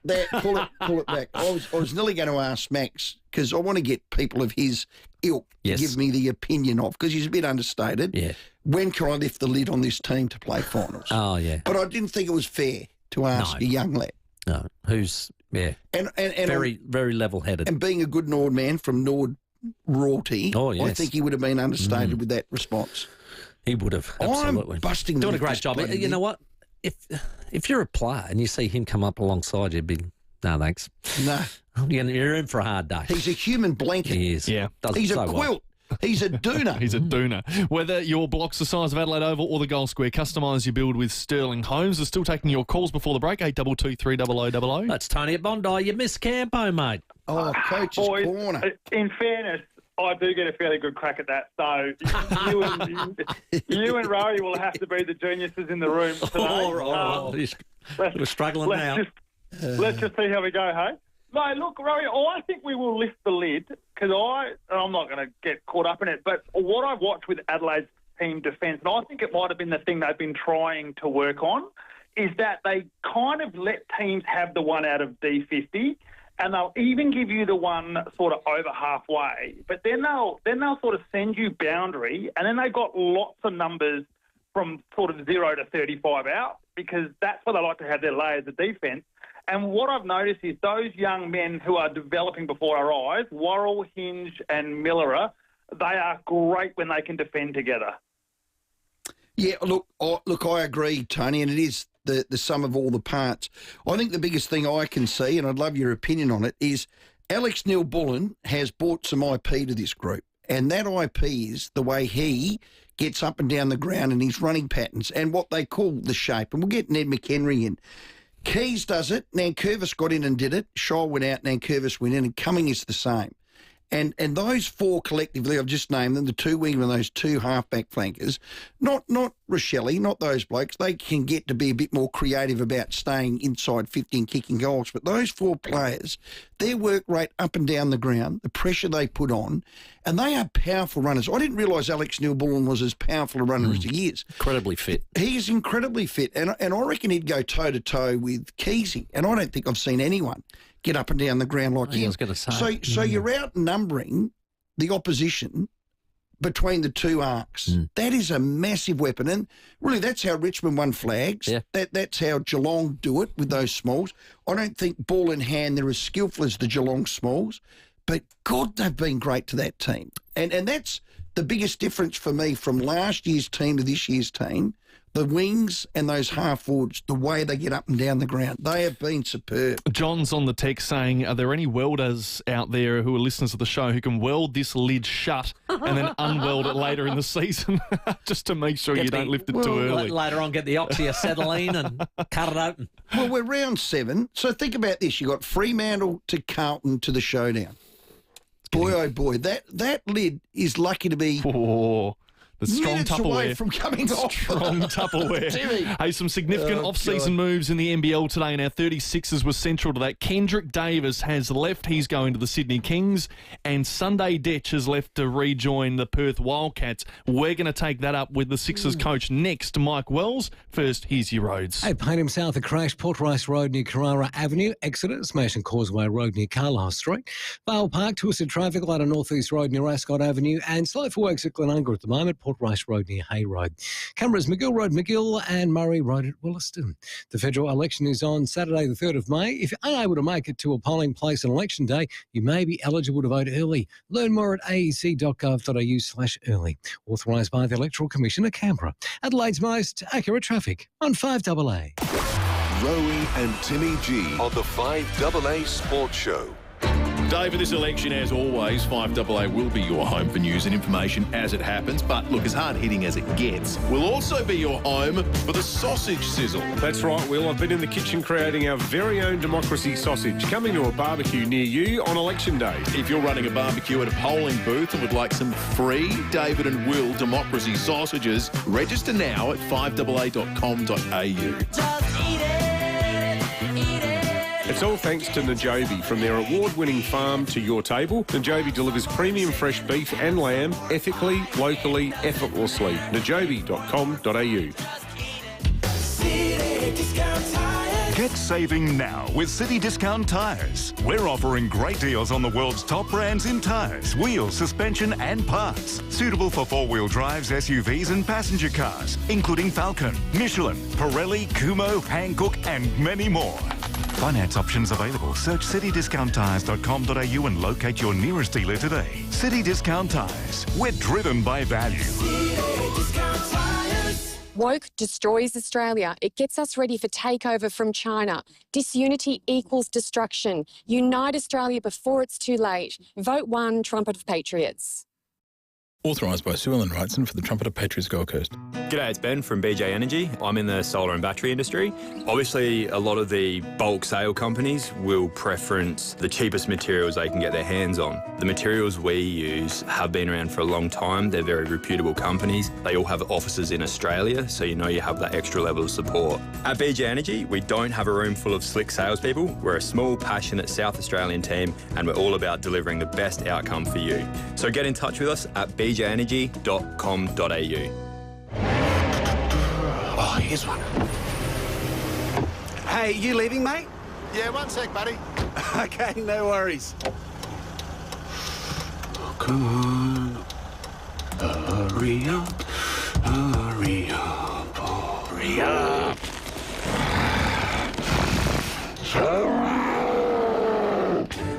Parking turning you into someone you're not? Search UPark app today. Forget having mulch or compost dumped on your driveway. It's messy and it gets in the way. Instead, order cubic metre Hulker bags of Living Earth compost or mulch. Hulker bags can be delivered where most tip trucks can't get to, and it's Australian Standard certified. Plus, when you've emptied it, fill your Hulker bag with approved hard waste, and Integrated Waste Services will take it away for a discount price. Google Hulker bag now. Spelt Hulca. Hulker bag. Steinborner Hyundai has always been well worth the trip. And now there's another great reason to visit. Hyundai's full range of hybrids. Steinborner Hyundai has a hybrid to suit every driver. From the hybrid i30, the Kona, the Tucson, as well as the all-new Santa Fe hybrid family-sized SUV. Experience the difference at Steinborner Barossa and Clare with outstanding service and a great range of vehicles. And you'll see why. Steinborner Hyundai is well worth the trip. Steinborner.com.au. Get free access to 5 billion global wartime records at Ancestry until this Saturday, and you could discover your family's stories of courage and resilience. There could be more to your story. Piece it together with Ancestry. Registration required. Terms apply. Toolkit Depot has all the gear for every trade under one roof, backed by their price beat promise. Rowey and Timmy G, the 5AA Sports Show. 6 minutes to 6. Very shortly, Ned McHenry to join us in the studio. Well, our 36ers had, well, let's call it an indifferent 24-25 NBL season. Their best was just outstanding. Sold out stadiums, but then our worst, not so. Joining us is Mike Wells, our Adelaide 36ers coach. Mike, welcome. Hey, guys. Thanks for having me on today. Great, man. Now, we've heard the news. Kendrick Davis, our MVP, is leaving us for Sydney. What happened there? Yeah, well, I mean, I think there's always two sides to this negotiation, right? I think that the 36ers, led by Grant Kelly and Matt Weston, we made a strong push with a really, really significant contract with multiple years. But, you know, there's always the other side on what Kendrick wanted to do and which direction he wanted to go in, right? So, you know, I feel like that we did everything we possibly could do, and, you know, he's made a choice to go somewhere else. So we'll, do what we do, and we'll go find another point guard. Okay. I'm led to believe it was over $1 million. You would have been one of the highest paid players in the history of certainly the 36ers. So then why did he leave? Did you two see eye to eye? I think that question you would have to ask Kendrick. Okay. You know, I can't answer why he chose to go somewhere else, but I can tell you about our relationship. And, you know, we're together every day. 6 months, you're grinding. You're in a very competitive environment. It's like being with your wife every day, 24/7, 365, guys. And it's not going to be smooth every day, but you're a family and you come back through it. We worked through everything that we needed to work through. And, you know, we got our team to the finals, and I think that's the ultimate goal around here. Now we want to go further. We want to win more games, but Kendrick and I were fine and competitive and working through that. Okay, so he sooked off. He's a sook. He left. Well, you know what? If he left, good riddance to him, Mike. When you leave, you're the enemy, hey? Yeah, well, you know, I mean, it is what it is. We found Kendrick. I've got a lot of deep connections in the NBA and all over the world, and you know, we're scouring the planet, to be honest with you, for the next guy. And we are super excited about the guys that we signed, guys. I want you to understand that Clinton Cameron and Isaac White and Michael Harris are three really key pieces for us moving forward. Okay. And what about our imports? Montrez staying? Yeah, well, I mean, we're working through all the imports right now. We want to put the most competitive, best team on the floor. I think the people of Adelaide deserve that. I know Grant Kelly wants that. I mean, it's his number one goal is, you know, we want to bring a championship here. I think that we took a step forward in the right direction by getting to the finals. But the bottom line is we got to be better. And so we've got to improve everything, and we got to look at all aspects. We'll figure out who fits the next model. Mike, when we've spoken to you before, I said and asked the question, one of the most difficult things I see in NBL is the challenge of having a consistent roster, because then I feel like you're going back to the drawing board every pre-season. Now, once again, you just mentioned it, you're going to have to scour the country and other countries and the like and get the best lineup you can. But it's getting all of that to gel, isn't it? Yeah, well, you know, I mean, it's interesting with the league, with how many games we play in, and we've got an off season that's probably equally as long. But we will be further ahead this year. I mean, DJ and Ice and the guys returning, even Ben, Rath, the guys that we're adding in, you know, they know the terminology. They know the language. Like, we're way far ahead, more ahead of where we were last year when, you know, I took over in August. And, you know, we'll be building on that. We'll play differently depending on how the roster shapes up. But, yeah, you know, it's part of it. We'd love to have some guys return for multiple years. We'll see how things shape out. But, you know, we just want the best product. I think the fans in Adelaide, man, their support's unbelievable, and we're working hard every day to get the right product on the floor for everybody.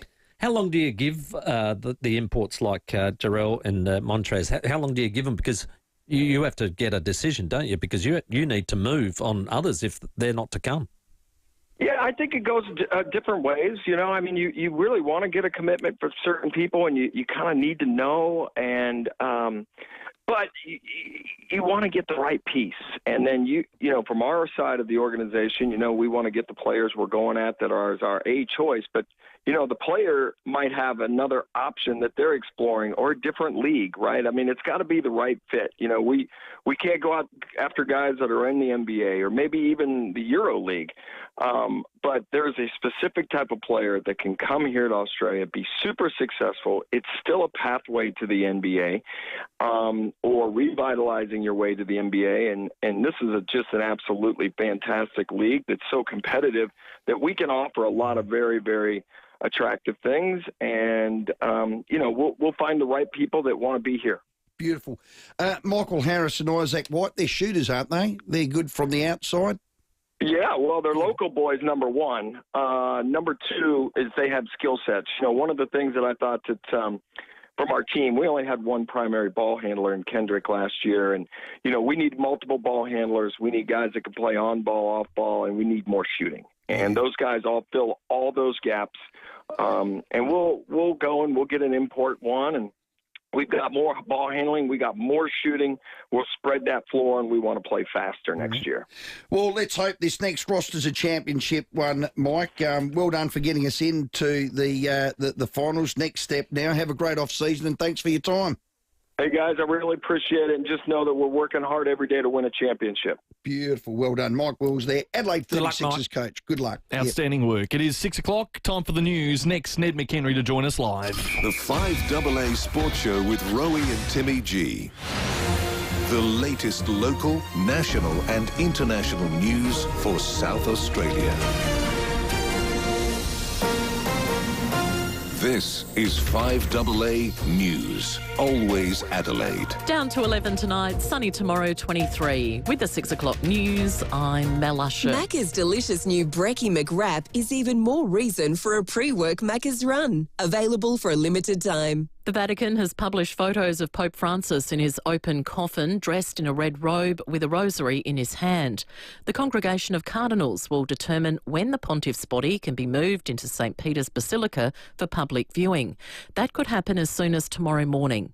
The funeral is expected to take place at St. Peter's Square, which can fit around 300,000 people. Local mourners gathered at St Francis Saviour's Cathedral today to pay their respects to Pope Francis. A condolence book is also available. A memorial mass will be celebrated at 11 a.m. this coming Sunday. The Prime Minister and opposition leader will soon go head-to-head in the third debate of the election campaign. Zach De Silva has more. Anthony Albanese and Peter Dutton are in Sydney for their debate on Channel 9. It's likely to be more subdued than the last two after both leaders paused campaigning to mark the death of Pope Francis. But with early voting now underway, this meeting could still be critical for the PM and the opposition leader. The latest news poll shows Labor making gains in every mainland state as women and young people move away from the coalition. Mr Albanese will be hoping to solidify those votes, while Mr Dutton will be out to convince Australians he's the better choice to be the nation's next Prime Minister. The data confirms this year's Gather Round was a record-breaking success.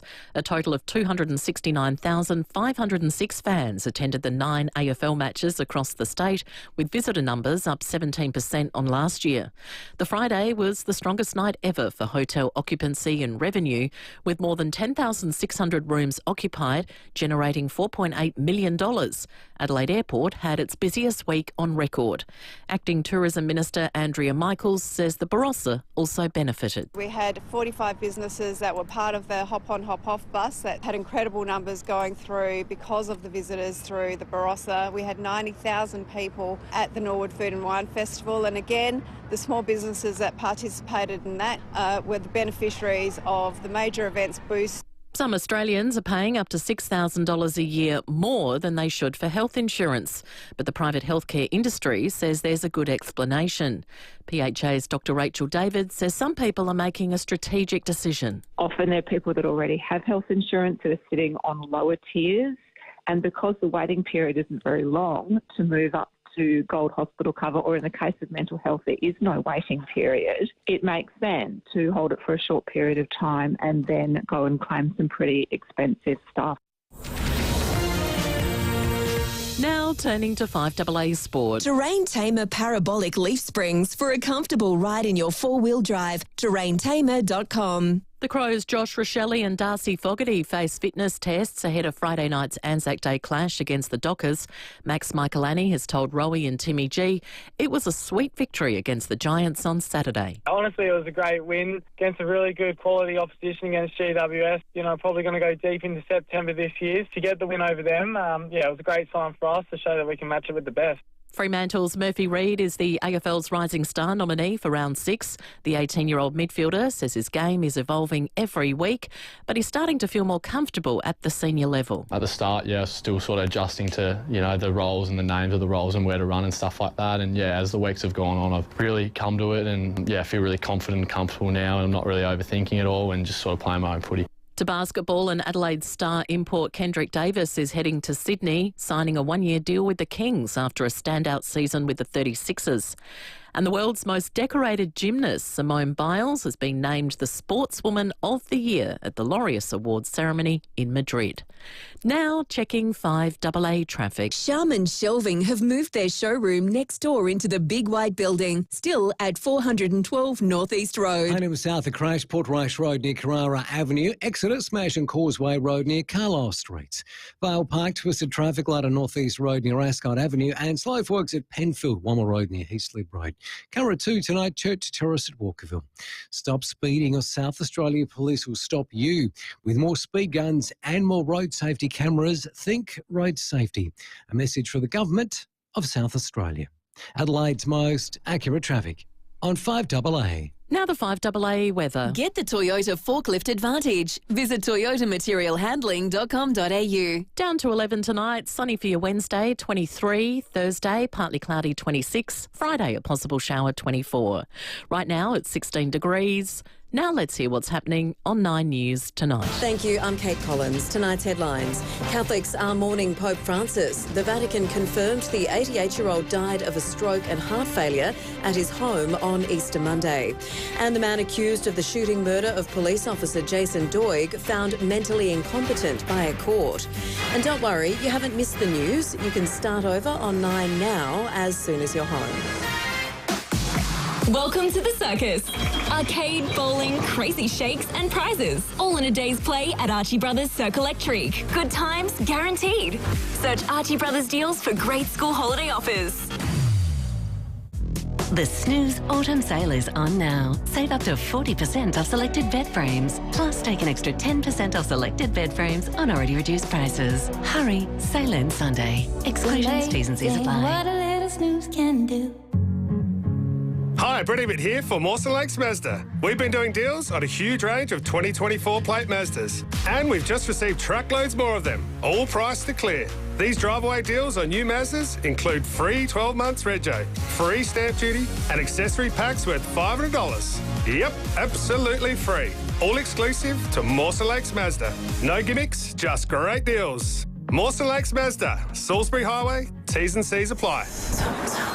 It's a fact. There are thousands of medium-sized homes all over Adelaide that have old-style, inefficient heating and cooling. So, upgrade now with Mannix. Get a super-efficient, top-quality ducted reverse cycle air conditioning system now and be comfortable all year round from an incredible $7,990 fully installed with our 10-year installation guarantee. Conditions apply. But don't delay, prices are rising. Buy now and save. From the SA name you know and trust. Rollerco would never boast about how good they are at fixing sliding doors and windows. So I'll do it for them. For nearly 40 years, Rollerco have been making and fixing all sorts of sliding doors and windows. They seriously know everything there is to know. And if by some outrageous chance they don't have the parts you need, they'll do their very best to find a solution. Rollerco.com.au. They'll get you rolling. Rollerco.com.au. Do you know what to do if you can't make it on election day? You may be able to vote at an early voting centre or apply for a postal vote. The federal election will be held on Saturday, 3rd of May. All Australian citizens aged 18 years and over must vote. So if you can't make it on election day, plan ahead, because your vote will help shape Australia. To check early voting options and eligibility, or to find your nearest polling place, go to aec.gov.au. Authorised by the Electoral Commissioner, Canberra. in Adelaide and across South Australia. This is 5AA, always Adelaide. Toolkit Depot has all the gear for every trade under one roof, backed by their price beat promise. Rowey and Timmy G, the 5AA Sports Show. 9 minutes after 6, Ned McHenry's fishing show is coming up at 6:30. And, of course, we on 5AA have your chance to get to the first showdown of the year. It's only 18 days away. It is building up very quickly. If you want tickets and you want to score a night's accommodation at Pullman Adelaide, enter now at 5AA.com.au or through the 5AA player app. You could win potentially tickets and a night's stay. It'll be amazing. Kick off your AFL experience at Pullman Adelaide and book at pullmanadelaide.com.au. Well, it brings us, Nettie, welcome. Welcome, yes. In your hard yakkers. Thank you. Yes, I've got my working gear on. You got blue hands. You've been anti-fouling the boat. Yeah, I'm going to talk about that on the fishing show. Well, we'll lead into that. Yes. Footy first.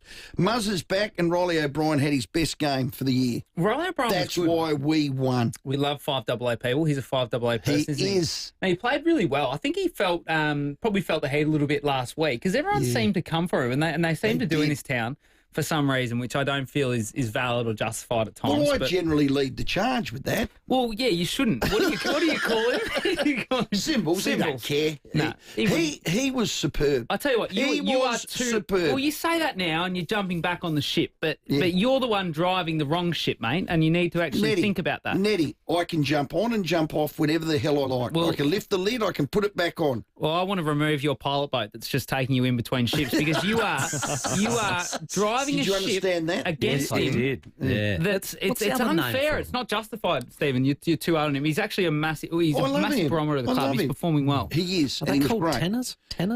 What? Tenders. Oh, tender. Tender. No, but the pilot ship's the one that gets the big ones in. Oh, okay.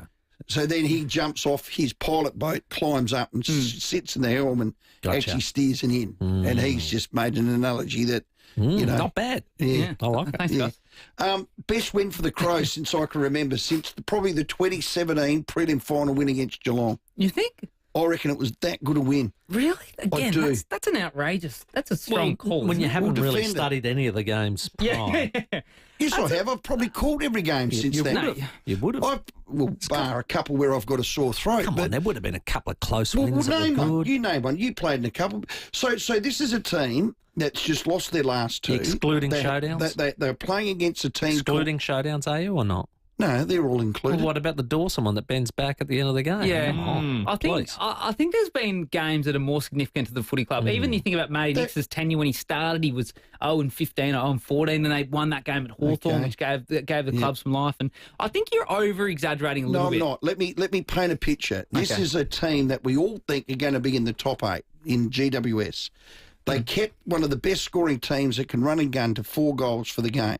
Were challenged, never headed. They were never in the front GWS.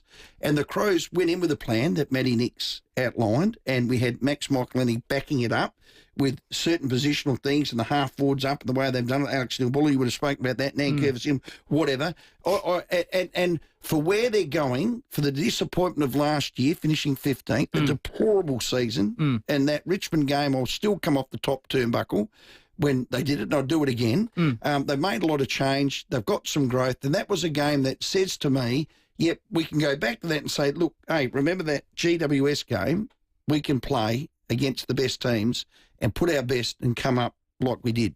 You really think it was that significant? I do. I think that they were coming in as favourites, weren't they, Timmy? I think that was a game that everyone looked at and thought around where the Crows are at with their form at home. That was a game they probably should win. Hogan out. Yeah, I think the expectation needs to be a little... I'm pumping it up too much. A little bit. I think the Crows performed at a level that was expected of them. Okay. You are prone to carrying on. Am I? You are prone to absolutely carrying on. I was wrapped with that win. Oh, well, good. I'm so pleased for you. Now, just stay at a level course for the next couple of weeks and we'll revisit with our listeners. Nicely go. Let's go to listeners now. Ridgehaven. G'day, Andrew. Wow. G'day, boys. Looks like I got the A team this evening. How you going? Good, my friend. Andy. Listen, guys, you're just talking earlier. I think a guy rang in a little bit earlier about a player, I think it was a ruckman, putting their head over the ball to get down to get the ball. There's one thing that really frustrates me about Port Adelaide, and it showed again on the weekend, that you got a Port Adelaide player, the ball's bobbling around the ground, heading the direction for goal. He's got 2 opposition players either side of him, but he's still continuing to try to pick the ball up. Why don't you just knock it on? Smack it on with your hand. If you get a boot to it, just kick it on. Just get it forward. Get it away from that. I mean, you've got two men onto one. You're always going to lose the ball. It's just frustrating the hell out of me. And you watched the Geelong game yesterday, and that's exactly what they were doing. They were getting it forward at all costs. On the ground, in the air, just get it forward. What do you think? Yeah, Andrew, I agree with you. At times it does, because it's exactly the way Richmond went about it when they only had the one key forward, which was Jack Revolt. So they often would just belt it along the ground into space and just smash it in there. Just get it in there, and then we'll cause trouble when we get there. So they call it chaos ball nowadays. But that's all it is, Andrew, is just getting it in there in any fashion whatsoever. And at times, I tend to agree with you. And sometimes it's very slippery. It could be humidity. It could be a bit of dew, whatever. Just kicking that ball along the ground sometimes. Get it to space. Go again.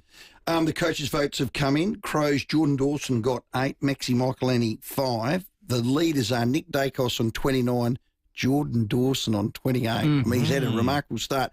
Zach Butters, second game back? Yes. 2 10s. Oh, got another 10. Wow. Zed Butters is in the top 10 after 2 games. We've played 6 rounds. 3 games. He's played 3 games. Has he played 3? Yep. Yeah. Okay. Hello, Adrian from Largs. Hello, guys.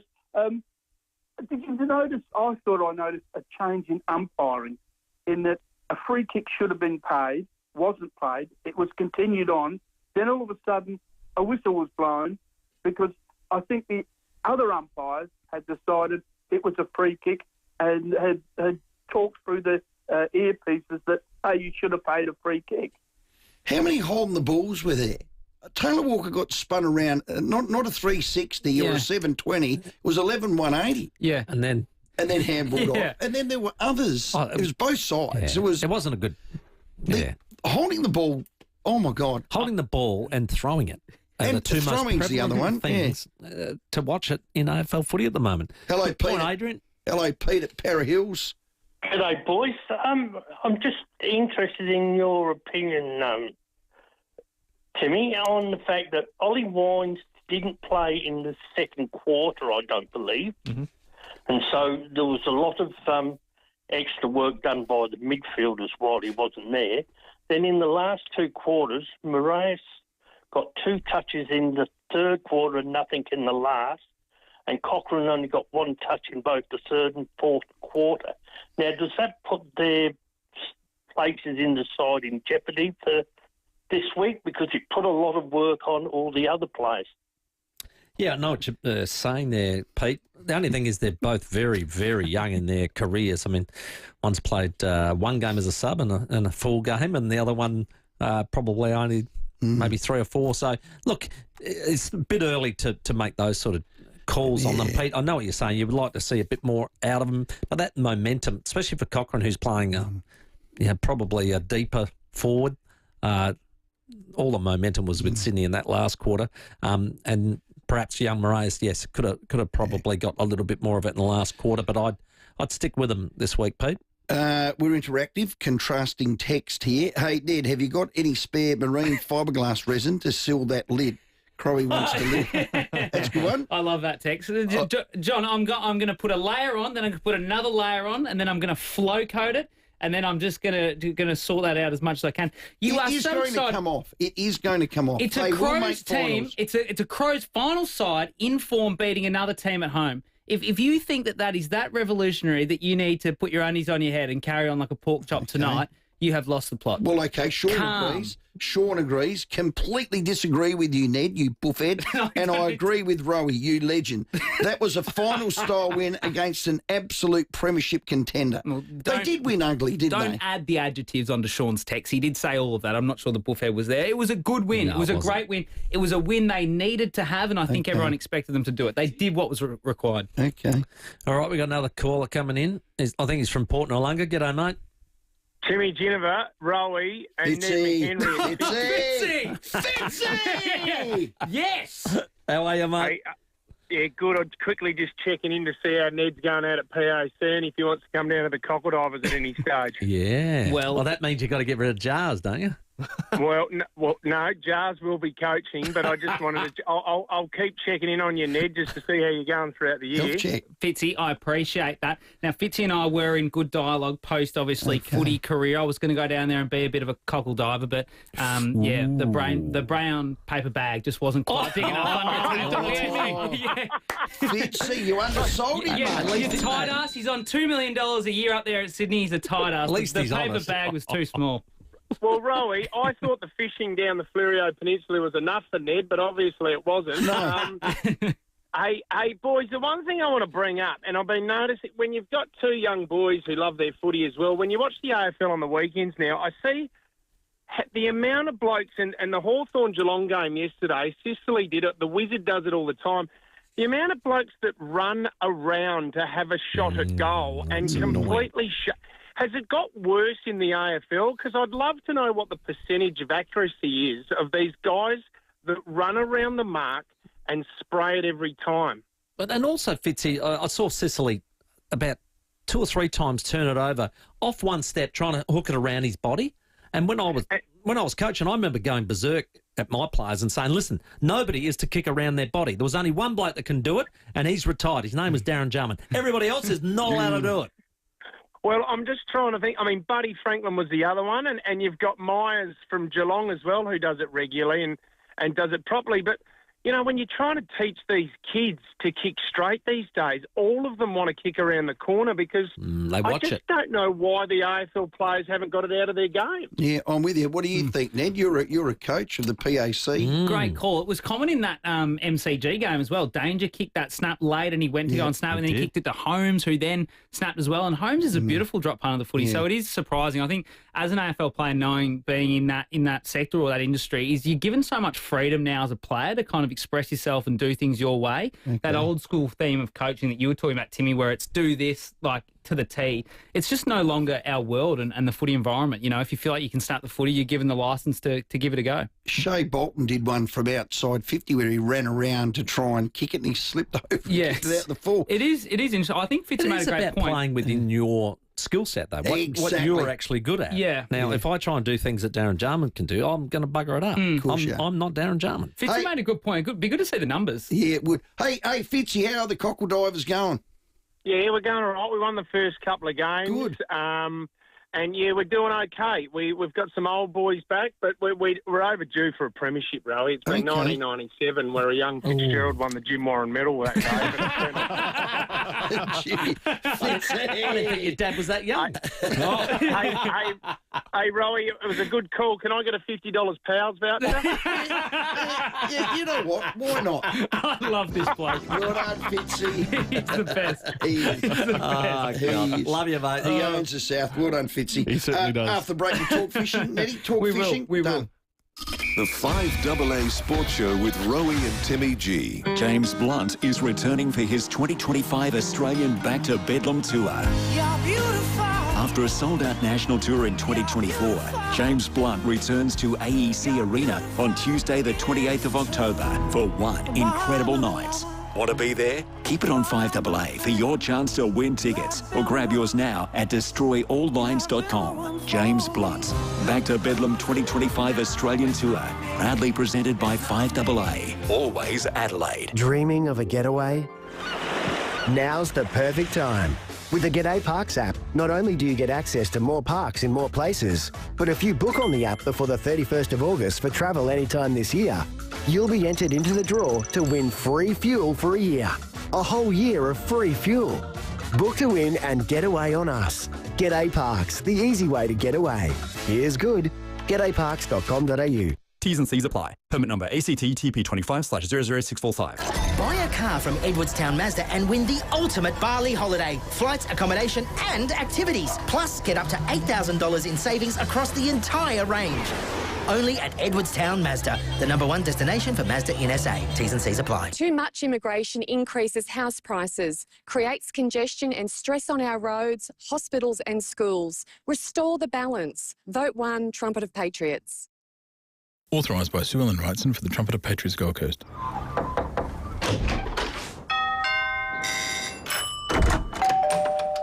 Come on in.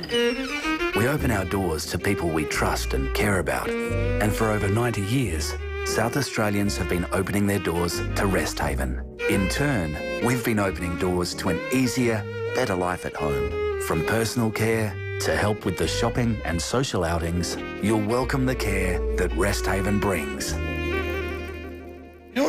Well, I tell you what, it is the cover-up of the year, and Walco is right at the centre of it. And actually, this time of year is to do it now. Wormy, I'll give you a buzz, mate. I need to book you in now. It's the kind of cover-up that will actually save you time and money. Now, this is when you Two put things I love, time and money. Exactly. When you put a pool cover on and it's a Walco pool cover, you'll cover off both those. If you're time poor and money poor, you need a Walco. Done. You need Pagey or Wormy. Well, I'm going to have to book them in. Or Steve. I'm ready to go. I'm ready to go from summer to winter. They're the same rooster. Did you know that? Yeah. Steve and Wormy. I did know that last week. Now, if you haven't already got your SA-made Walco Guardian pool cover, SA-made Walco Correct. Guardian pool cover ready to go. Now's the time to get in touch with Steve and the great team at Walco. Yeah, they're locally made, as you just mentioned, Walco Guardian pool covers. They'll preserve your chemicals, keep your water clean, and you don't need to run your pump for the whole of winter. And this is the bit I was nervous, I got to say, when they put it on. I went, so no pump. And they said no pump. And I'm thinking, gee, we'll pull this off and it'll be as green as, a frog. And anyway, there'll be frogs living in it. And that's pulled it up. It's as clear as. Wow. It is that good. No pump for the whole of winter. Here, there is no it's pump. It's amazing. Do not be an idiot and have a pool and run a pump in winter. No. Go and get yourself a Walco pool cover. Don't worry about that. They've got a new stylish one. They have. It's the mesh cover. This cover is perfect for your pool. It's the main focus of your backyard. Most pools aren't. And if you look out there, you want to go, wow. It's like a feature piece. Wow. Well, now you've got a feature cover. Wow. All year round. Wow. Oh, yeah. And it'll never sag. No. Never. So here there is no sagging. Looks matter, and for some people it does. Join the great cover-up and ask Walco about their stylish new mesh pool covers. Check them out online. Visit walco.com.au. Unhealthy mould spreads quickly in your bathroom. For a sparkling clean, mould-free shower, call the Grout Guy and stop it before it starts.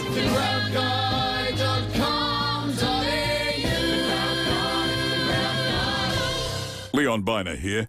Do hot summers and cold winters have you stressed about how much energy it'll cost you to live in comfort?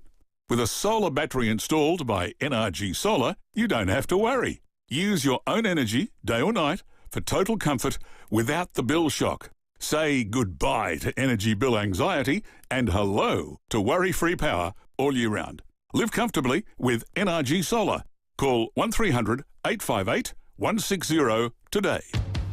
Toolkit Depot has all the gear for every trade under one roof, backed by their price beat promise. Rowey and Timmy G, the FIVEAA Sports Show. 26 after 6, Ned McHenry on a Tuesday night. He's coming up with a FIVEAA fishing show in just a few minutes. Friday was magical weather. We were down at Sellex and we came back and watched James play and my little nephew play in the lacrosse state championships. Well done to Max, the team. The under-18s, they won. Great. Saturday windy, Sunday windy, Monday windy, no fishy. And the tides were, I think there's a dodge on Tuesday. Did anyone, 822 300 did anyone get out on the weekend and catch fish? I know of a few people that did down at the southeast. The barrels are in at Port Macdonald, so a few people braced the swell and the wind and did that. But locally, the Easter weekend, I mean, we just didn't have the wind and the weather to get out there and enjoy it. I hope some people did. It looks like this week we might get a slightly better run of weather, but it was a shame, wasn't it? As you said, Saturday, Sunday, Monday were just gross. Perfect. Friday was a perler. Did you get out at Carricklinga or see much going on? I didn't even take my boat. Well, in our hotspots, I think Carricklinga and Silver Sands have had good reports of local mullet off the beaches. Mullet? So it's a good option. The mullet will be going pretty well, and then as we know, the winter temperatures, as they start to drop, our whiting should get even better locally. Correct, they're coming closer. It's been a bit sporadic, but it should get better and better. So some good local reports of where you can catch fish. And this week we've got a lot of land-based options too. I caught some whiting. When? On Thursday, just before Good Friday. Yeah, went to Kirkbright Sea. Magnificent. I love it. Yeah. And then he put it on the thing and he said, now they're not filleted. You know what you're doing? And I just looked at him. He must have saw my face. Yeah. He said, you got no idea, have you? Yeah. We'll get those right up to you. Anyways, beautiful mum took it and filleted it for me as well. So, I love filleting. how good's that? I'm a gun filleter. Really? It's nothing better. I like all the things like catching, getting on a mark, hunting them down and doing all the research, being out in the boat, cooking the Weber. And Is it an art, filleting? Is it an art? It It's is. like anything. It's an You practice and you get better. Acquired skill. Yeah, do it and you get better. But there is no better feeling than coming off the water, cracking open a beer, And if you then want, just and ripping into it. Fill it. It is the best feeling, Timmy. You'd be good at scaling. Oh, that's me. In That actual sounds fact, like the drone job. That would, correct. That's you put any peanut can scale. On the, Isn't that right? But I'm with you. filleting, you don't want to waste any meat when it's $70 a kilo. No, you've got to be a good filler. Gotta get it What right. about gutting? Did you be a good gutter? What's it gonna? Well, you get in there and you gut your fish if you want to bake them whole, like your nannies and that kind of thing. Or you snap it, you can do it whole. I don't mind getting my hands in there and ripping their bladder out. Yeah, And all their food. I like ripping their guts open and seeing what they're eating. Well, you did that, don't you? Of course I do. I just think And there Timmy, would you be. reach right up, you grab their gills, you pour all their gills out in the one foul swoop. I just think there's something about Right. that. It's something primal that you would enjoy. If you don't mind, I'll stick to the scaling. Yeah. Next Tuesday, we'll talk about gutting rabbits. I was great at that. Not rabbits. Why would we do that next Tuesday when we're a sports and fishing No. show? Why would we talk about cutting You rabbits? need to branch out into fishing and gaming. Diversify. We need to get to the fishing show because we're cutting into Nettie's precious time with this rubbish. 6:30.